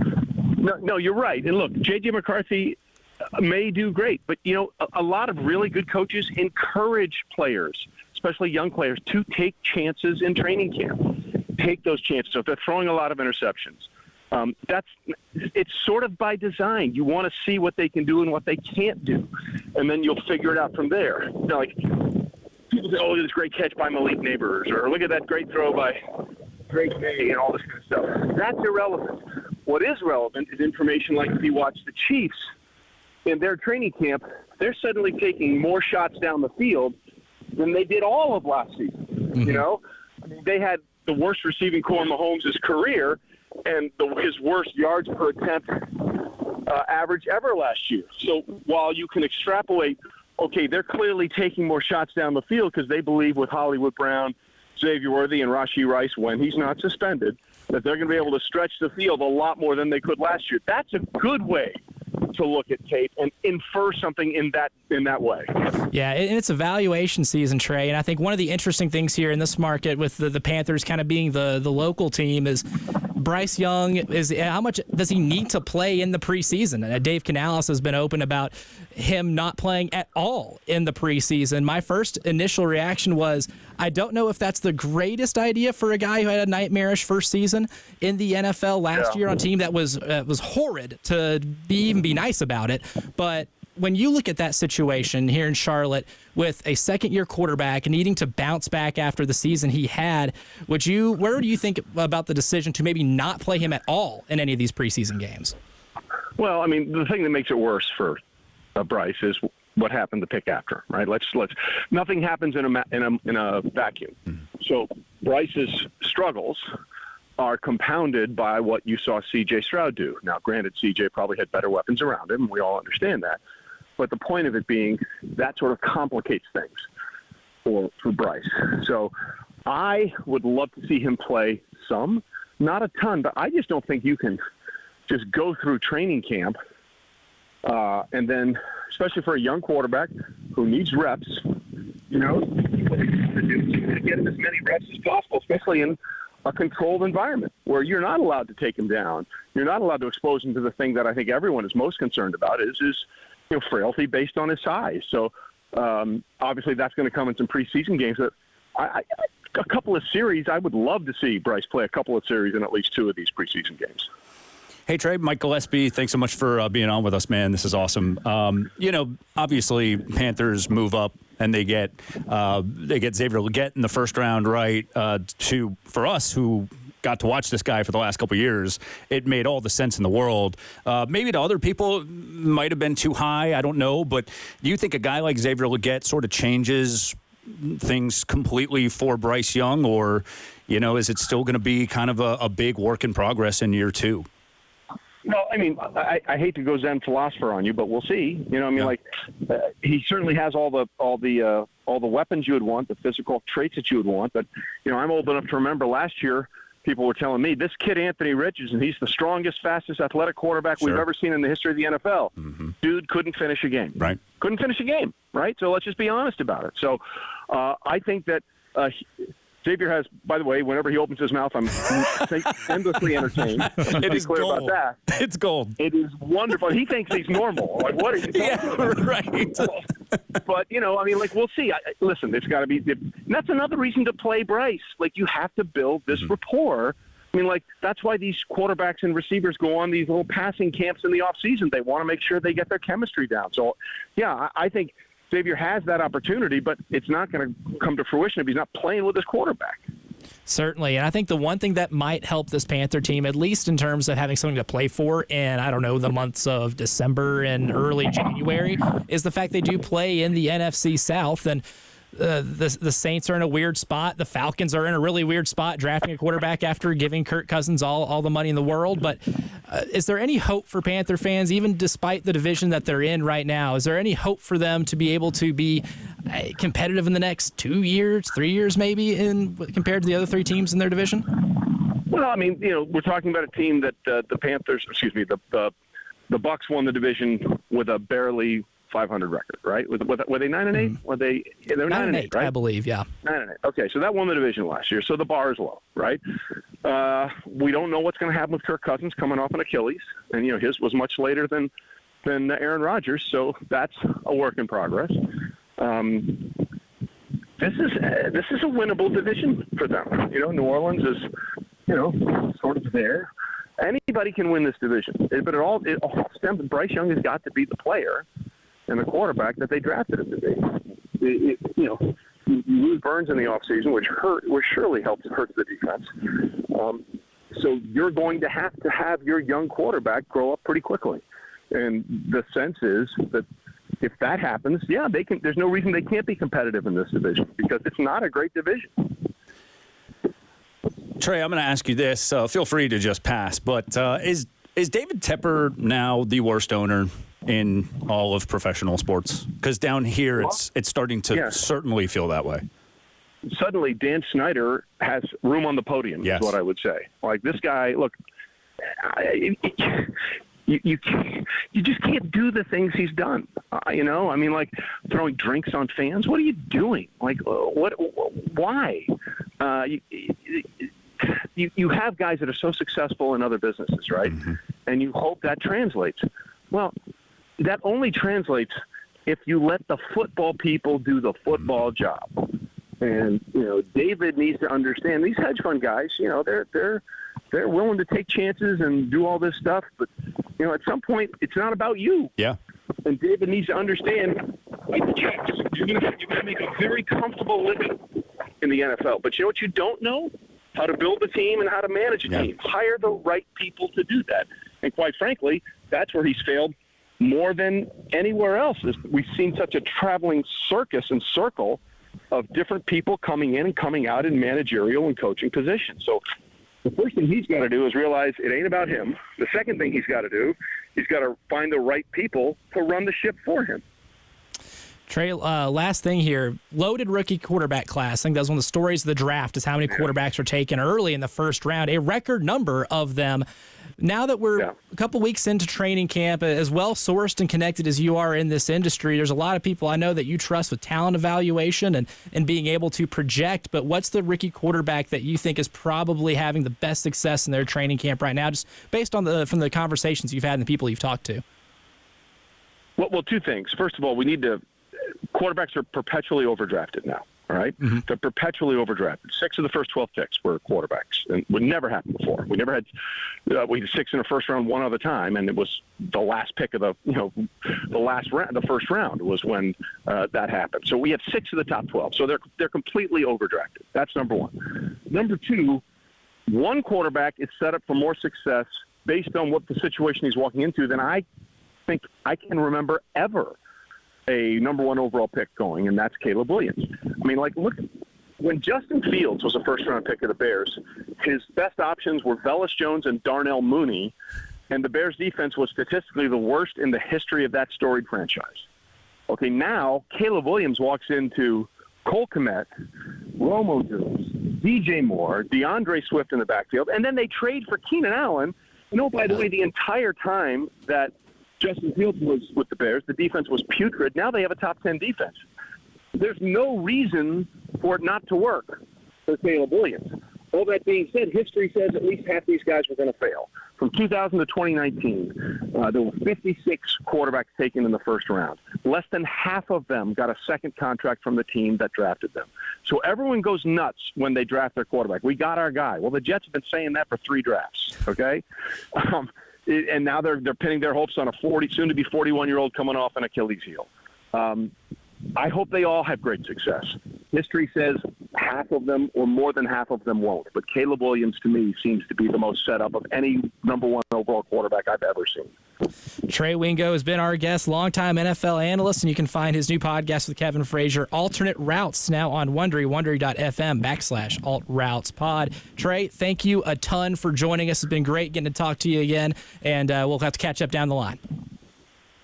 Elijah, anytime, and there's a big announcement coming. I can't say it yet, but you'll see a lot more of me in football season, so I'll be happy to talk to you more about that after that announcement's made. Oh, that is fantastic. Now we have something to look forward to. Great stuff. We'll get you on then, good sir. Thank you very much. Take care, Elijah. Good stuff. Trey Wingo will react to what he has to say and a whole lot more to round out hour number 2 of the Postgame Show.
Good stuff from Trey Wingo, longtime ESPN, still an NFL analyst. He's got a nice project coming out here soon. Looking forward to his NFL coverage once again. Good conversation with him. Dude.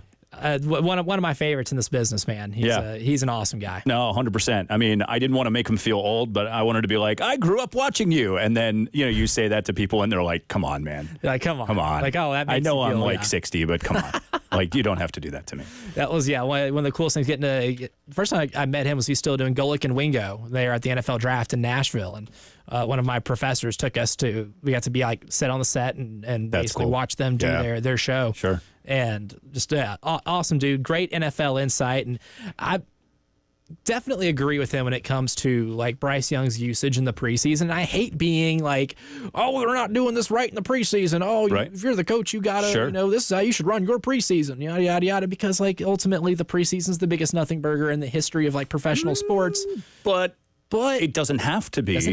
Right. Like, I feel like if like CJ Stroud's probably not going to play hardly any, and a handful of snaps. Based off of what we saw last year, he doesn't need to. What else do the Houston Texans need to see with him, right? And I think he made a really good point with like, oh, well, when you talk about who's drafted number 2, then it puts a little 100%. More pressure on it. Yeah. And they were just like the Panthers were just so bad last year. And Bryce Young, while I don't think a lot of the struggles were his fault per se, I don't think he helped himself out as much as I thought he would going into year 1, given what we've seen from him at Alabama and in college. I do think it would be a pretty bad mistake for Canales to not play Bryce Young at all in these preseason games. Yeah, and I mean, for a couple of reasons, right? Like, you have a new head coach. Mm-hmm. So, like, iron out the kinks now, right? Like, the different verbiage, the different playbook, right? Like, what is this thing going to look like now? We talk about tweaks from year to year on offense and defense. Well, not that this is a whole new scheme, but it's a whole new coaching staff. Mm-hmm. What does that relationship look like during a game? And in my opinion, you've got to sort of vet that out in one of the first couple games of the preseason, right? Like, I think it's so important to do with a guy who wasn't super impressive last year, who really looks like he could use all the reps, all the live reps that he can get. I mean, I thought it was hilarious. Trey Wingo was like, can we stop uploading videos of great passes in training camp? Like, every pass is a great pass in training camp. They're not playing defense. Yeah, especially when you're going on like against air, right? It's a little different. Or, backup corners, whatever. I know they're it's mostly good on good, but, what have you. So for me, I just don't think there's that much of a downside. I know that the risk of injury is always there, but would it hurt to play Bryce Young for a quarter? Right. I mean, can we at least see a quarter? And get a little bit of live rep action with the new receivers. It'd be one thing if you're running it back with running backs and receivers, right? But you're not. Like, you drafted Jonathan Brooks so he can be your starting running back. You drafted Xavier Legette so he can be your number 1 option at receiver. You trade for Deontay Johnson. You signed Deontay Johnson to be able to use him on the other side of the field of whoever the hell it was you were going to draft in the first round or second round, regardless. They didn't have a first round pick. But whoever you were going to take at receiver, because they were going to take one, right? Like, you were going to pair him with Deontay Johnson. You don't do all of that if you're not going to play them like really important snaps. And unless you like want to throw away a couple of games at the beginning of the year, I feel like the thing you need to do the most with a quarterback as young as Bryce after the year he had last season was give them some live ball reps against defenses that are in front of, like Steve Spurrier would say, your girlfriend's in the crowd and they want to rip your head off, man. Like, in front of actual people that buy tickets to watch these games. Like, I think that's incredibly valuable, even if it's not the end all be all. Yeah, no, 100%. But you know what? I guess trust in Dave Canales because, after all, he did make Geno Smith and Baker Mayfield look like world beaters. So there's that. So maybe he knows what he's doing. I don't know. We'll see. This is his biggest test. Yeah. That is for sure, with the most pressure. 5 o'clock news coming up next. We have more discussion on the Gamecock number 2 cornerback battle in the sporting events that made us feel alive that didn't involve our favorite teams. Hour number 3 coming up after this.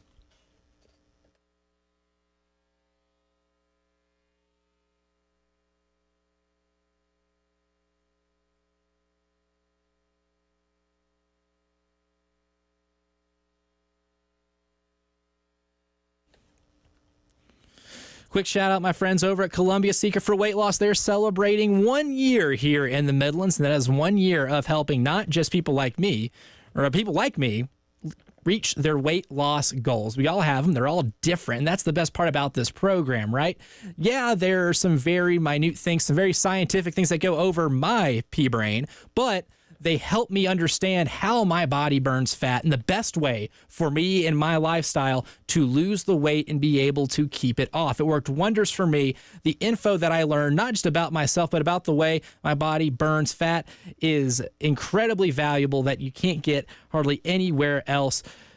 Shaylin and Paul Grant over at Columbia Seeker for Weight Loss have done wonders for me. They are great coaches. They can do the exact same thing for you, and they have some specials for their 1 year anniversary here in town that you're going to have to dive into. If that interests you, give them a call, 803-824-4210, or go to ColumbiaSeekerForWeightLoss.com. Again, 803-824-4210. Results may vary.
From the WIS Traffic Studios, I'm Elijah Campbell. The few things to get to you that are causing some traffic issues here in town. We'll start in Lexington County. An accident on Amex Ferry Road near US 76 and Chapin Road is causing some mild traffic backup, as well as one on 20 westbound at Broad River Road near exit 65.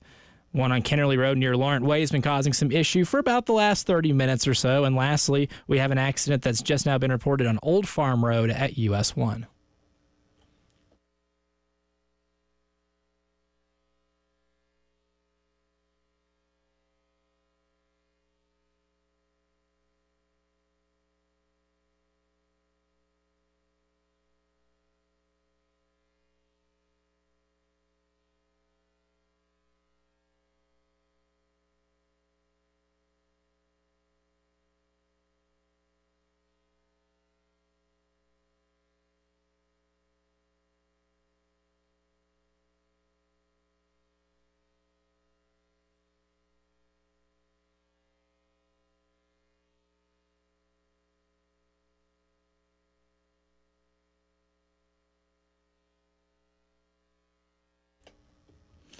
Five o'clock on a Friday, and before you crack open that cold one, preferably from Columbia Craft, famously hopped, who's been sponsoring our poll, our Gamecock's Best Moments of the 21st Century poll all week. Today's the last day. You only have a handful of hours left to be able to vote on that. We'll get more into that later. But before you crack that cold one open, go ahead and get your news from us. And as always, brought to you by Integrated Media. A lot of stuff to get into. This is a hard one, Mike Gillespie. Mike Gillespie in for Jay Phillips. I'm Elijah Campbell, I think. But a lot of stuff to get into right now. And the first one, this is something that Jay and I talked about that was kind of developing. This is something that's been discussed for a little bit now. And Ben Portnoy, about 21 hours ago, tweets and breaks the news that the NCAA Board of Governors has voted to unanimously approve units for the women's basketball tournament. Final approval would come at NCAA convention in January. And this is from at @BPortnoy15. We actually had him in the studio about a week or 2 weeks ago. And this is something that, that was brought up, something they've been talking about for a while. But Jay and I both kind of came to the unanimous conclusion that the best thing that the NCAA should do, and all members, and this benefits, I think, pretty much every single school that participates in this, is approving units. And like the quote we used earlier, Mike Gillespie, it's better late than never. But, to quote Drake, never late is better. So your initial thoughts when hearing the news that now, just like the men's tournament, the women's tournament will be giving out units, and the more you make it into this NCAA tournament, the more lucrative it shall be for your school. Yeah, so I think it's important to define that, right? So, conferences, it's the conferences that are awarded these units. So, it's the same with the college football playoff as well. Like the individual teams don't get that money, that whole, that media money. It goes to the SEC first, and then it trickles down. So conferences awarded units, fixed amount of revenue for each game that their teams play in the tournament, and then the conference, pays out that whole, pie from there to all of the schools. Actually, and this might be a little different now, I guess, they've got the authority now to divide that amount at its own discretion now, which that's interesting because what we've seen, forever now in this model is it's divvied out equally to all of the, 16 now for the SEC, all 16 schools. Now, this is a little bit of a change. They can kind of divvy this out maybe unequally if they wish. Yeah, that's certainly interesting to see how that is going to be used. But I think a step in the right direction. The House versus NCAA settlement is going to change a lot with the links you're going to have to be able to fund the rest of your athletic department while also doing right by student athletes 100%. That have not had right done by them financially for a long, long time. This is one of many things that is a positive change in collegiate athletics. This is just more revenue streams, and at this point, it doesn't really matter, unless you're just crossing some incredibly terrible ethical and moral line. I don't think they're really in these schools across the board aren't in position to turn down more ways of making money. It's crazy to me that the NCAA men's tournament has had this since 1991. Right? Right. And it took 23 years. But I mean, hey, better late than never. I guess that's the theme on the show today. Yeah, better late than never. Exactly. The NCAA is pretty complex in the way they treat a lot of certain things. And I know the NCAA is not going to be very happy with the decision that Michigan football has made. We have covered on this show ad nauseum the Jim Harbaugh, level 1 violations of recruiting in a dead period that involved breakfast burgers. Sure. I don't know if I've ever had a burger before like 10 a.m., but these boys did. But that was one thing. Then the Connor Stallions thing, and you name it. Michigan's been in this incredible firestorm. Well, we all know that Michigan won the title and Jim Harbaugh bailed for the Los Angeles Chargers. And today, news broke that Jim Harbaugh will be Michigan's honorary captain for their season opener. Is honorary in quotation marks that day? It probably should be. It probably should be. But this is from Jake Trotter at ESPN. Jim Harbaugh will be back at Michigan Stadium for the Wolverines season opener. The former Michigan coach has accepted an invitation to be the team's honorary captain for the Wolverines' August 31st game against Fresno State. Quote, I look forward to having him back in Ann Arbor for that game.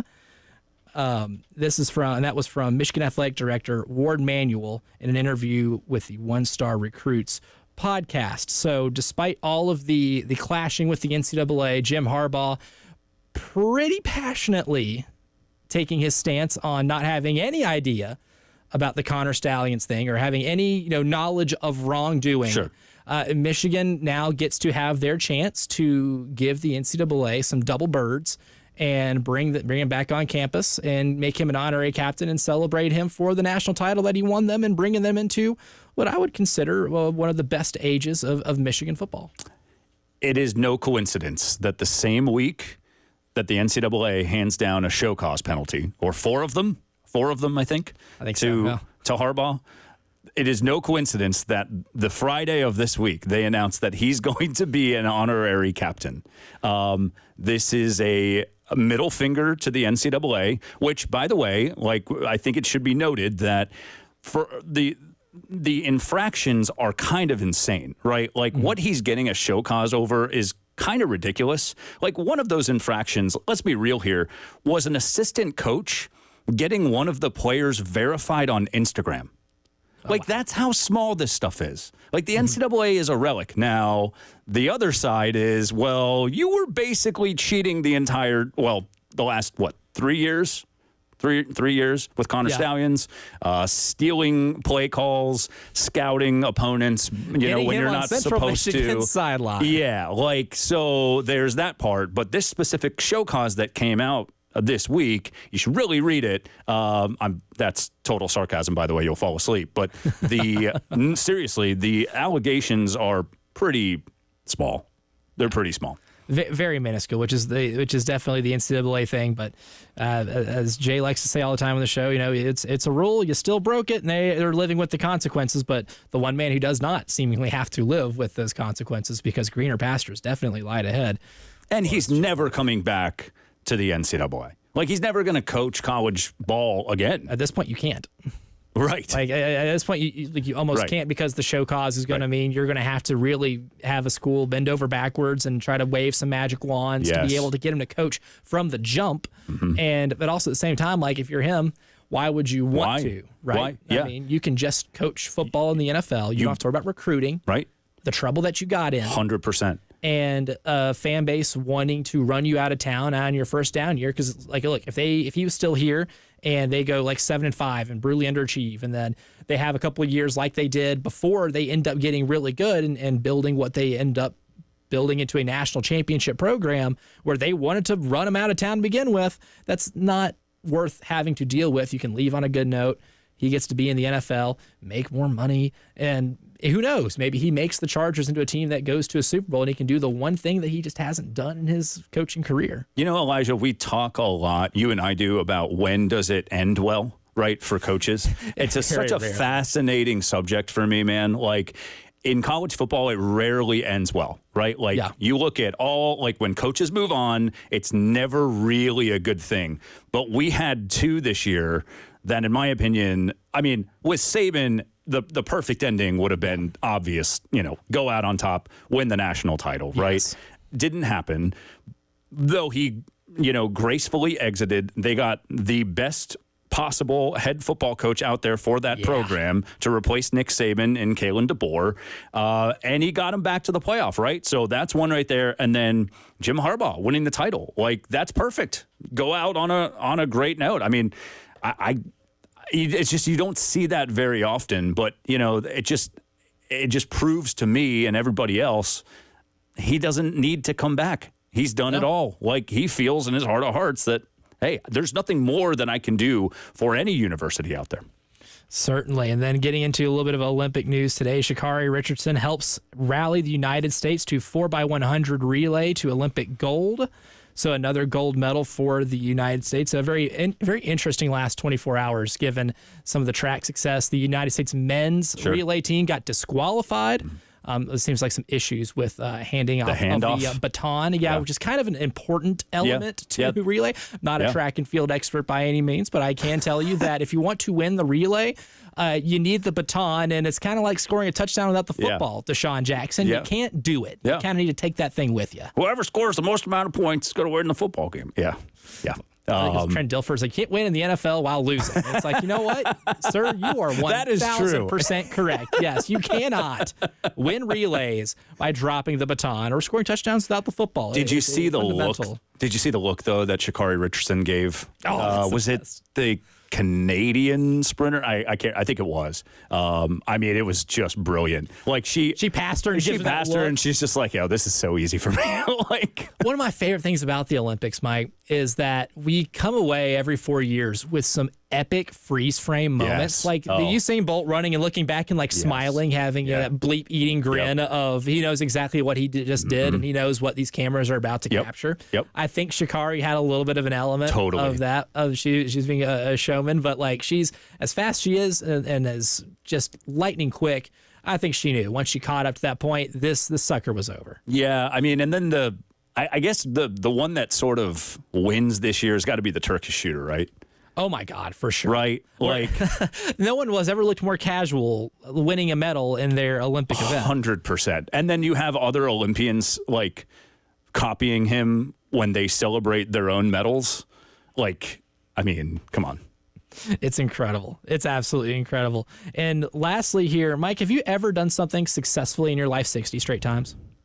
60 straight times? Yeah. I don't think I've done something successfully 6 straight times. I don't think I have either. 5 might be a little bit of a stretch for me. Yeah. But the United States women's basketball team beat Australia 85-64, and that not only sends them to the gold medal game, which I believe we played on Sunday, but that is their 60th straight win in Olympic competition. Team USA women's basketball has won 60 straight games going into the gold medal match, and we'll play the winner of France and Belgium, who are in overtime right now. Yeah, France up by 3 with 37 seconds left.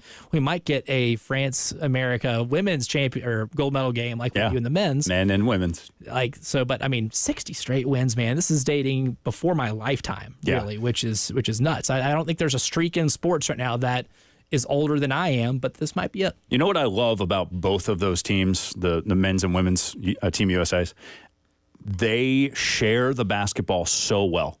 Like, if you look at the stats on the women's side right now, the assists are incredible. Fantastic. And they're scoring like 80% off assists, which is nuts. That's the way this was drawn up to be. The sport was meant to be played. Right. And like most great teams, right, like it's hard to get to 75%. But to 80, like it's fun, man. It's beautiful basketball. And God, I tell you what, I was watching from the front porch yesterday when the men came back, 17 down? Yeah. Is it 17 down? And Steph Curry just being Steph Curry and, you know, giving it to the crowd at the end too. It's just, what a freaking miracle, man. I loved it. I'm telling you, there was not, I've not only ever been doing a radio show where I was so like glued to not just like my show, but the TV too. Yeah. I feel like that SpongeBob meme where he's reading a book and he's got one pupil on both pages, like splitting it like that. But that's kind of how I felt looking back here at the TV, you know, after every possession, every commercial break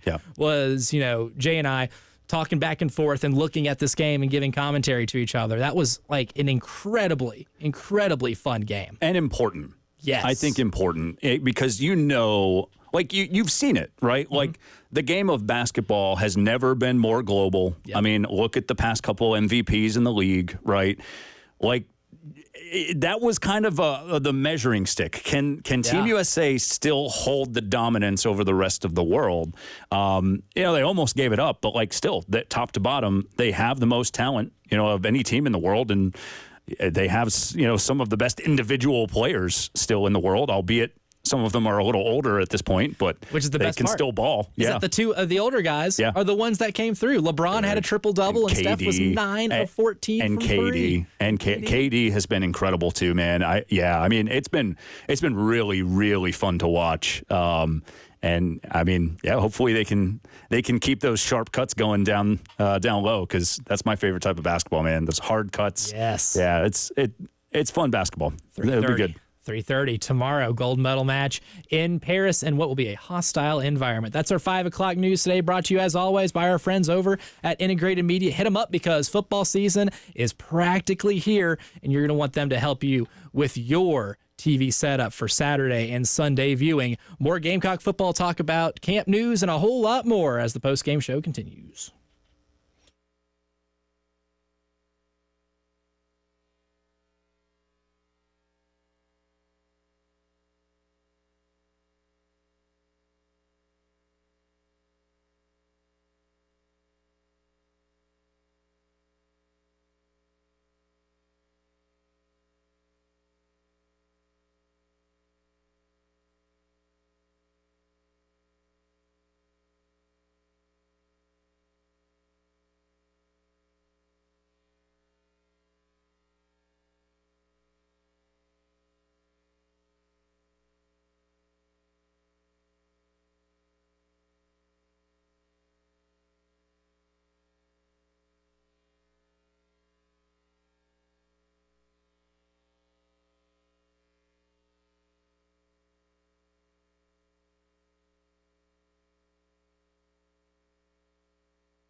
Mike Gillespie, do you like winning stuff?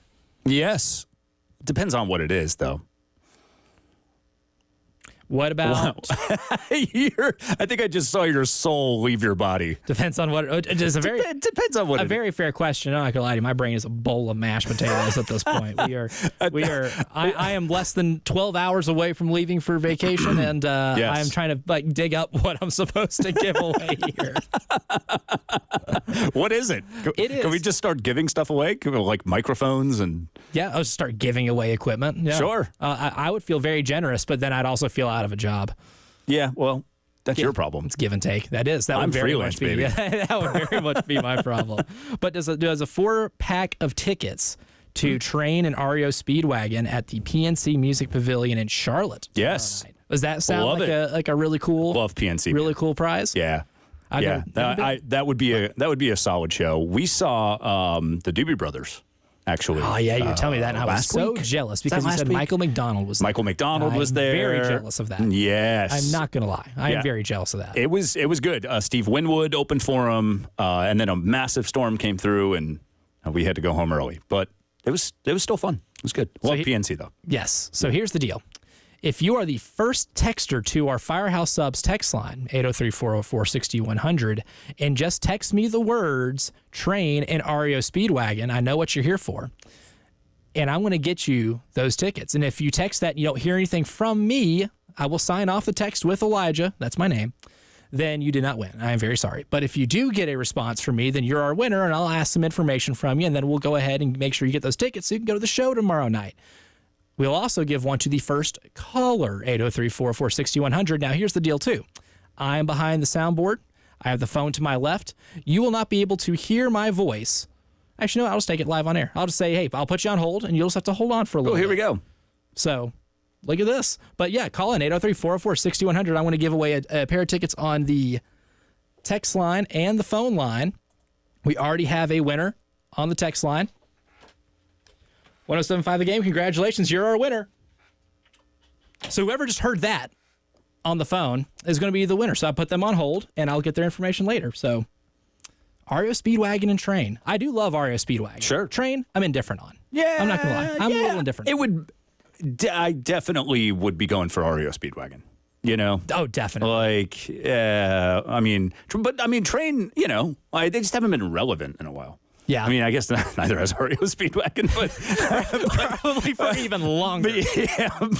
But I mean, like Train, got very, very popular, very quickly, and then just kind of dropped off. But hey, still a great show, man. I'm for free. For free. That's right. So that's exciting stuff right there. And look, and later on in the summer too, we're going to be giving away.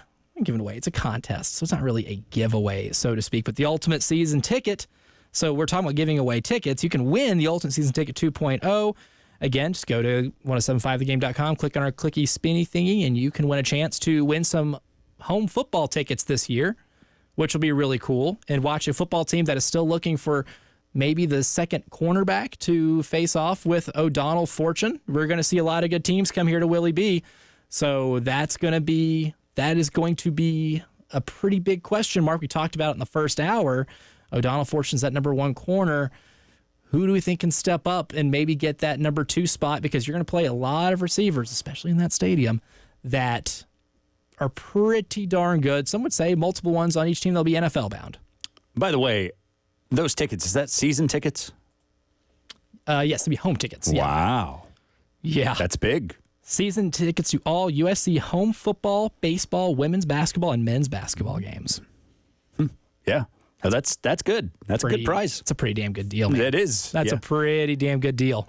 How many is that? It's got to be 6, right? Is it 6 or 7? 6 home games? Counting on here.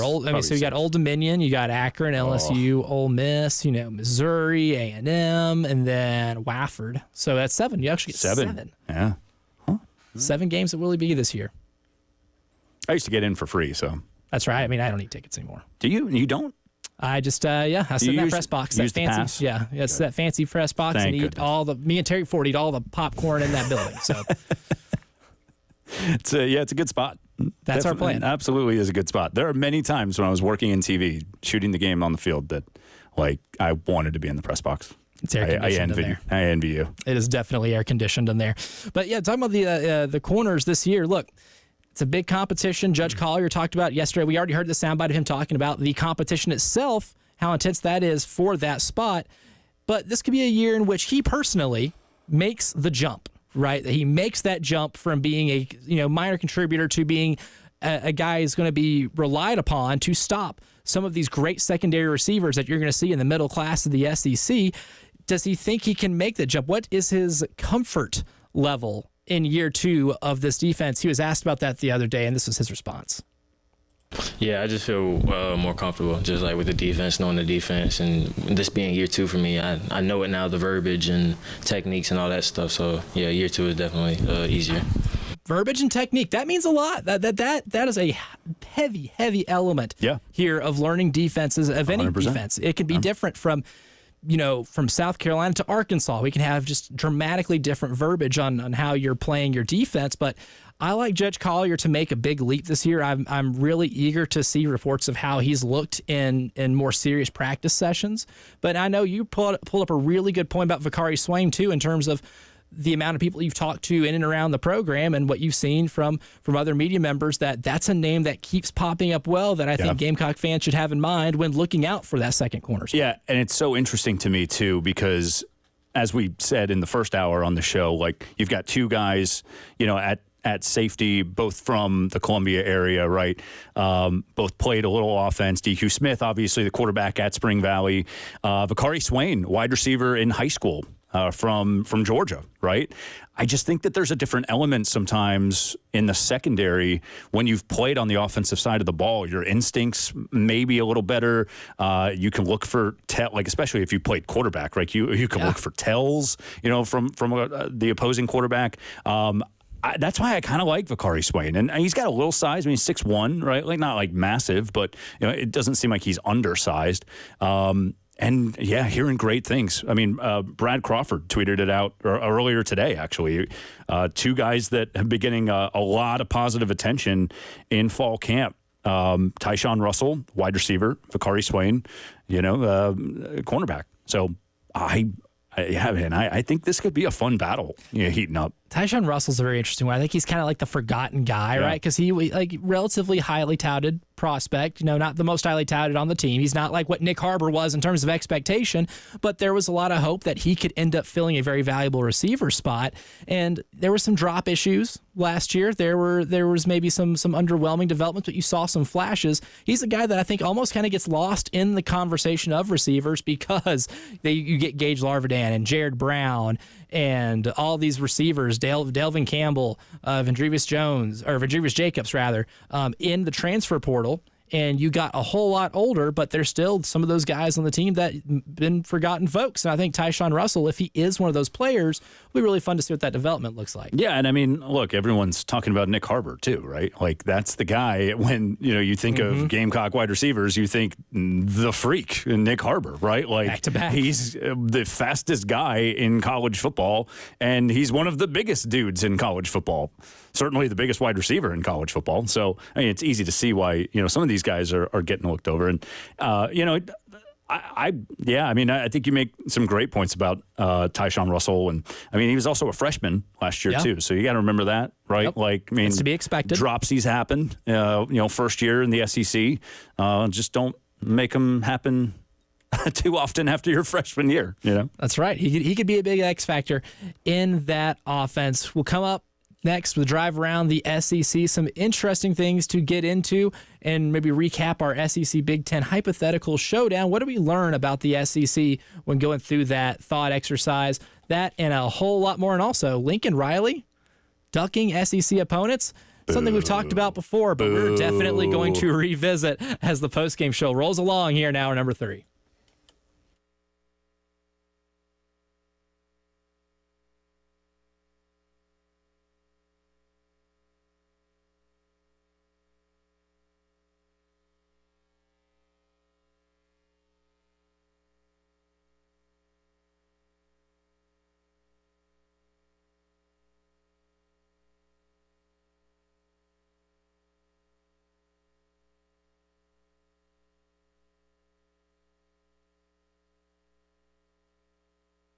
Quick update here from our greatest Gamecock moments since 2000 poll. Look, today is the last day that you can vote. We only have a handful of hours left. Really, but I mean, we have only 6 hours left.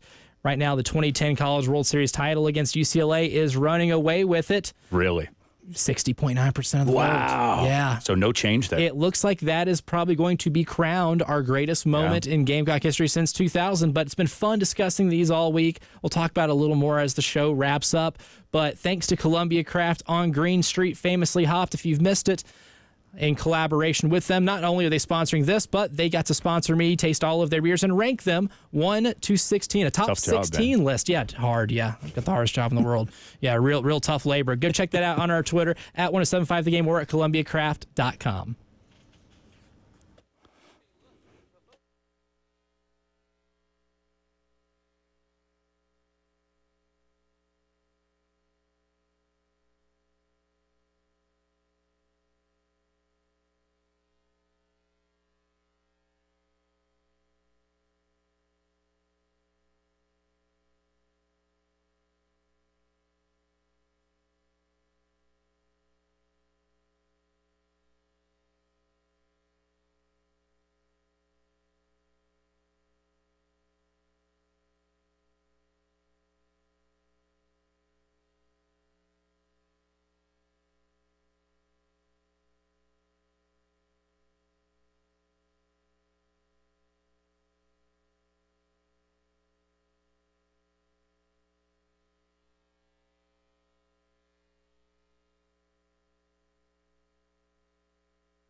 From the WIS Traffic Studios, I'm Elijah Campbell. A few accidents to get to that are causing some issues on the roadways this afternoon. We'll start in Richland County.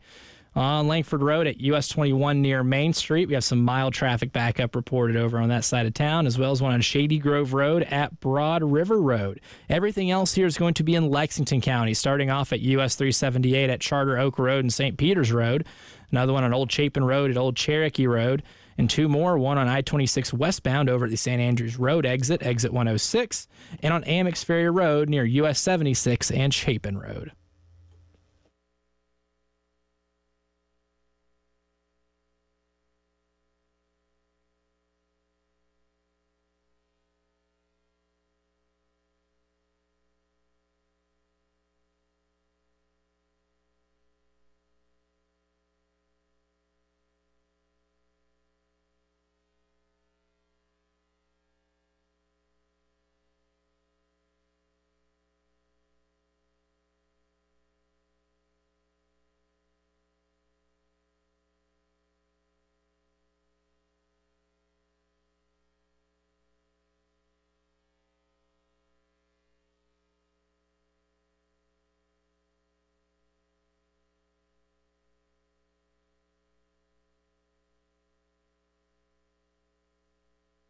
Time to take a drive around the SEC here on the Postgame Show. I'm Elijah Campbell. He's Mike Gillespie. And he is filling in for Jay Phillips. You're going to hear a whole lot more next week, because someone's got to hang out with Jay, because once we get out of this hour, your boy's got to pack. Yeah, no, you're going down to Sarasota for how long? Love it for a week. So Nice. get there the 10th, leave the 17th. Yeah, no, that's good stuff, man. I mean, the beaches down there, pristine, absolutely in the beautiful, world, man. Yeah, and I'm from Florida, and that's I think that's my favorite spot. That in Crescent Beach. Yeah, you were telling me. That sounded near really St. good. Augustine. Yeah, Spurrier used to have his beach mansion there, which I think he sold recently for like a couple dollars. For at least $20. Yeah, At least exactly. 20, and you can't say I'm wrong. lollipop. Yeah, exactly. Yeah, you can't say I'm wrong. We drive around the SEC. We had a very interesting discussion. That's one that I feel like we learn a lot more about the way we view the SEC this year, right? We're in the first year of a 12-team playoff.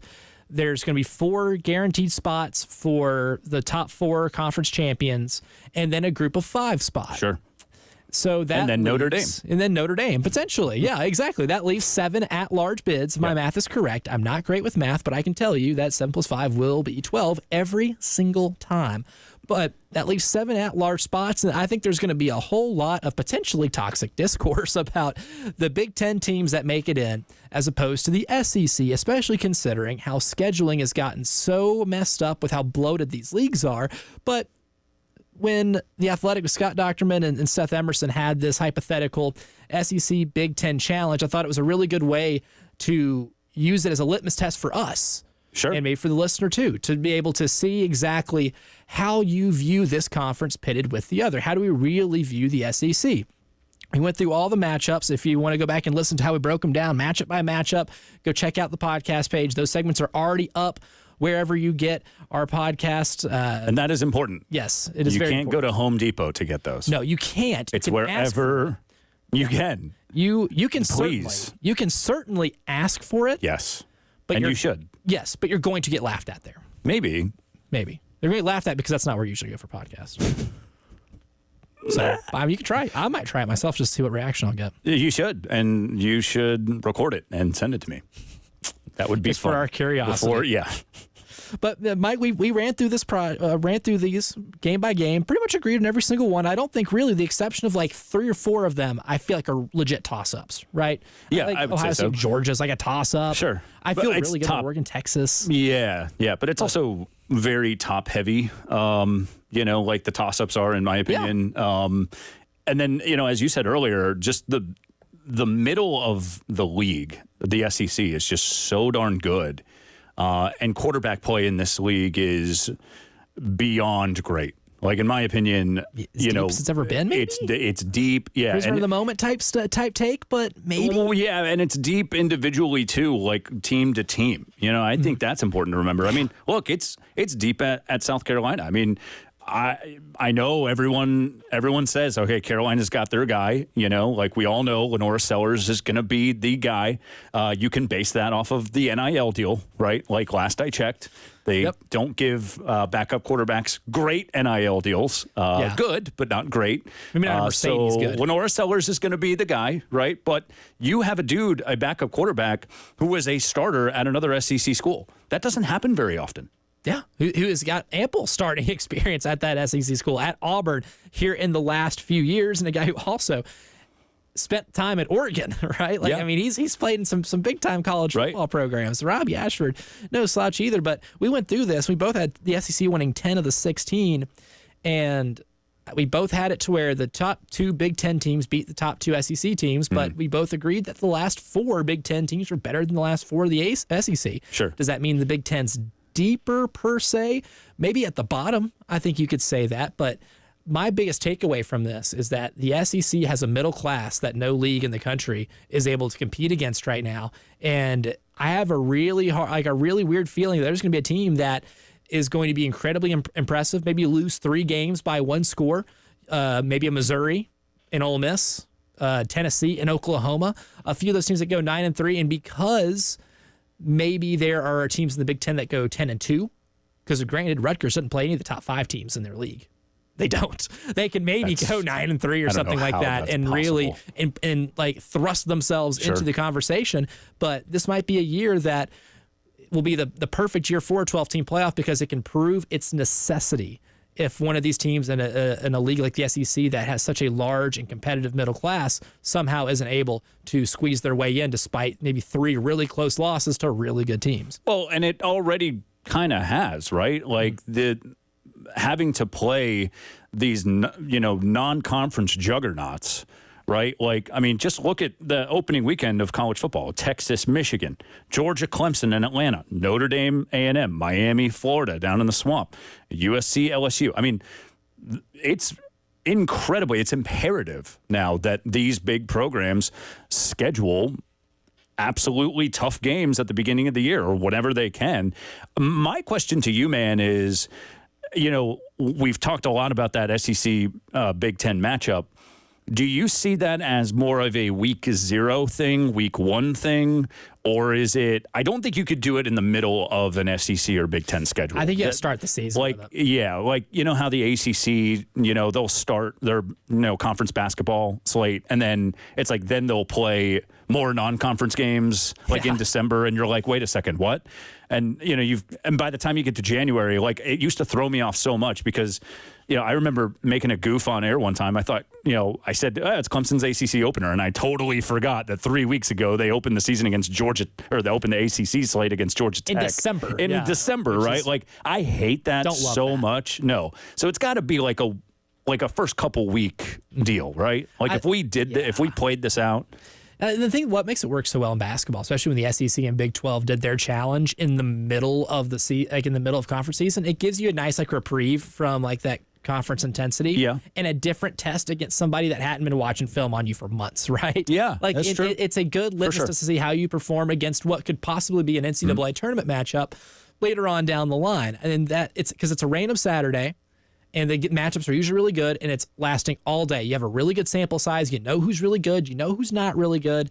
And by December, you can look ahead and be like, oh, wow. A couple of years ago when Tennessee and Texas were top 10 teams and played each other. Like, oh, that's a top 10 matchup. Can't wait for that. Or, insert any type of Kansas, Kentucky. If those teams are going to be worth it to be able to watch that game, it gives you a really good slate of interesting matchups.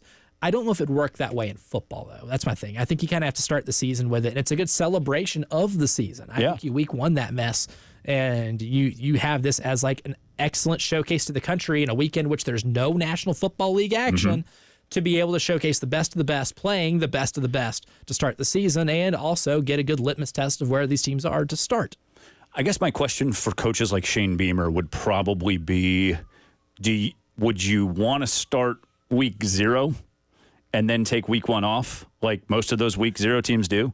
Or do you just want to dive straight into week 1, right? Because if you lose week 0, those 2 weeks, those are pretty long. That's tough. It's not super fun. No. So I don't know, because then you've got to move.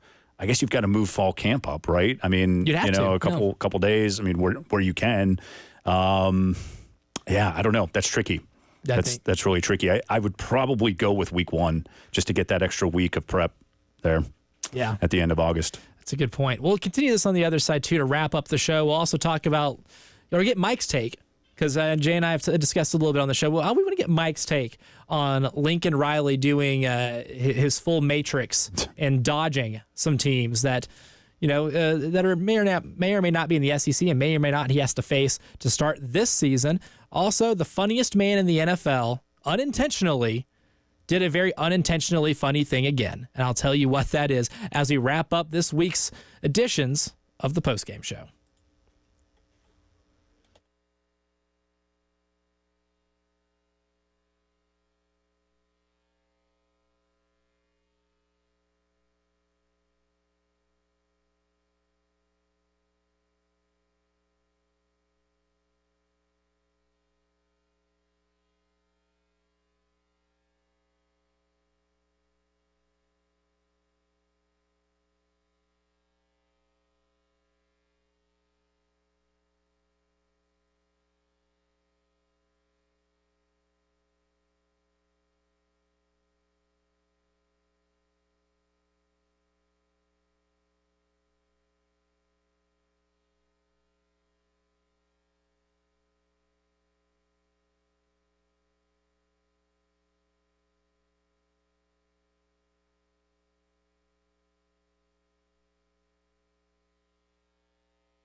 Final segment of the week.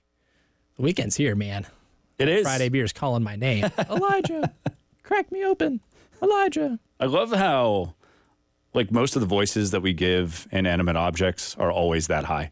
They always sound like Mickey Mouse. They're high pitched. Yeah, for sure. Every single time. Yeah, they can't be like, hey, drink me. Hey, crack me open, big boy. Yeah, that sounds sexual. Yeah, I did. Yeah, like, no, it absolutely did. No, it's like, no, later. stop, beer. No, Yeah. like, take it easy. Talk about this later. Take it easy, buddy. Yeah. Take it easy. Take this easy, beer. That's what Lincoln Riley's trying to do. Yeah, At least he I is. think so. Well, forever now. Trying to take it easy. Yeah. Make like the Eagles and take it easy by going off to the West Coast. And right before Oklahoma went to the SEC, and Paul Feinbaum has been one of the people that I think is one of the most vocal about him ducking, the rumors of him ducking the SEC. And then there's a story from NOLA.com not too long ago that said, that Southern Cal made extensive efforts to get out of their season opener It's unreal. with LSU. Jay and I have talked about it a little bit, but I would love to give you, Mike Gillespie, the platform to tee off on Lincoln Riley for not wanting to play what I think is a really cool week 1 game between Southern Cal and LSU in Vegas, a fun neutral site game. They should be on campus. But if you're going to get a neutral site game, have it between two teams that have high expectations and they're storied programs. This is great for the sport by all accounts, seemingly, except for Lincoln Riley. Yeah, I mean, 100%. Like, number one, it's in your own backyard. I mean, it's not like you've got to go to New Orleans. Yeah, You're going to time Vegas zone, from Los Angeles. Like, you could drive there. Like, it just makes no sense to me. Like, I get that, okay, now you're in a different conference. Your schedule is a lot harder. I get that part. But if South Carolina and Florida can play schedules like what the Kansas City Chiefs have, USC can certainly open the season against LSU. I also want to know what that does for the psyche of that team. Mm-hmm. Like, if you're the head coach and you're trying to duck that game, does that mean you don't have any confidence in us as players? Yeah, that's a very fair question to ask. Like, because that just screams you don't think you're going to win the game, because obviously you wouldn't be trying to get out of it if you thought you could win that game. So for me, it's just, I mean, like you said, Lincoln Riley's been dodging stuff forever. I mean, if it was 1940, he would have dodged the draft somehow, I'm sure. Found a way to do it. He would. And I mean, it's funny that, like, he just kind of thinks that he can get away with some of this stuff and the same rules don't apply to him. Like, you're USC. You should play a great schedule every year. Like, there are 12 teams now that get into this college football playoff, right? Like, one loss to LSU at the beginning of the season isn't going to wreck your season anymore. Now, it did in the old model in the top 4, right? It did in the BCS era, but it doesn't anymore. So there's really no excuse, in my opinion. Like, play the damn game and shut up. That's right. Get your team better, man. It's good for you. Blood makes the grass grow, baby. And we all heard that. And you know what? Like, we would have been deprived of a great matchup if that happened. If he had it his way. And he went to extraordinary lengths, by the way. Like, I don't know if you saw this, but he went to Fox, and Fox obviously carries the Big Ten, right? Uh-huh. And he's like, do you guys really want the first game that we're a part of the Big Ten being aired on ABC and ESPN? And Fox was like, that's a good point. So they tried to get USC out of it, and then they couldn't get out of the deal. And then it went one step further, and he went to his agent, which is also not Jimmy Sexton, is it? It's not. No, I'm trying to think of his name. Oh gosh. Anyway, of another super agent. It's his agent. He and Brian Kelly share the same one. Anyway, so he tried to go to that agent and convince Brian Kelly to get out of the deal too. Which, I mean, like, at that point, dude, just give it up, right? Yeah, like, play the damn game. Stupid. Whatever. But, it's time to end this week on a laugh, right? And this guy is not just, the soundbite you're about to hear is not just from the funniest player in the NFL, unintentionally, but the most unintentionally funny player in all of sports. This is at a Cleveland Browns training camp when Jameis Winston was asked about Deshaun Watson. I think that's one of the things that a lot of people forget. When you can go out, you can see practice, you can knick-knack, this, that, patty whack, give a dog a bone. Deshaun Watson is going to turn it on. He always going to find a way to shine when the lights come on. Man, I just ran. Can I leave off that one? I know that one going to hit. That guy, ever since he got to the NFL, will always be known for 30 touchdowns and 30 interceptions in a season. I don't think we'll ever see a quarterback at the NFL achieve those benchmarks. No one has ever Brett Favre'd harder than Brett Favre in a season like he did. But also, between eating the W and the freestyle right there, I think that put a smile big enough on my face to last me going into the weekend, because he didn't mean to be, but he was genuinely hilarious. He is so chill now. After his first 2 stops in the NFL, he knows that for the rest of his career, he is a backup quarterback. And, hey, you know what Steve Spurrier used to say? That's the best job in football, right? Chase Daniels made, $40 million? 100%, man. And you never really play, and you get paid. Yeah, the benefits are great. He looks happy. He's making give a dog a bone references. He's living the life. Good stuff. I'm Elijah Campbell. He's Mike Gillespie. Mike's going to be in next week for a few days to fill in for me and keep Jay Phillips company. Until then, have a fantastic weekend. We'll see you again on Monday.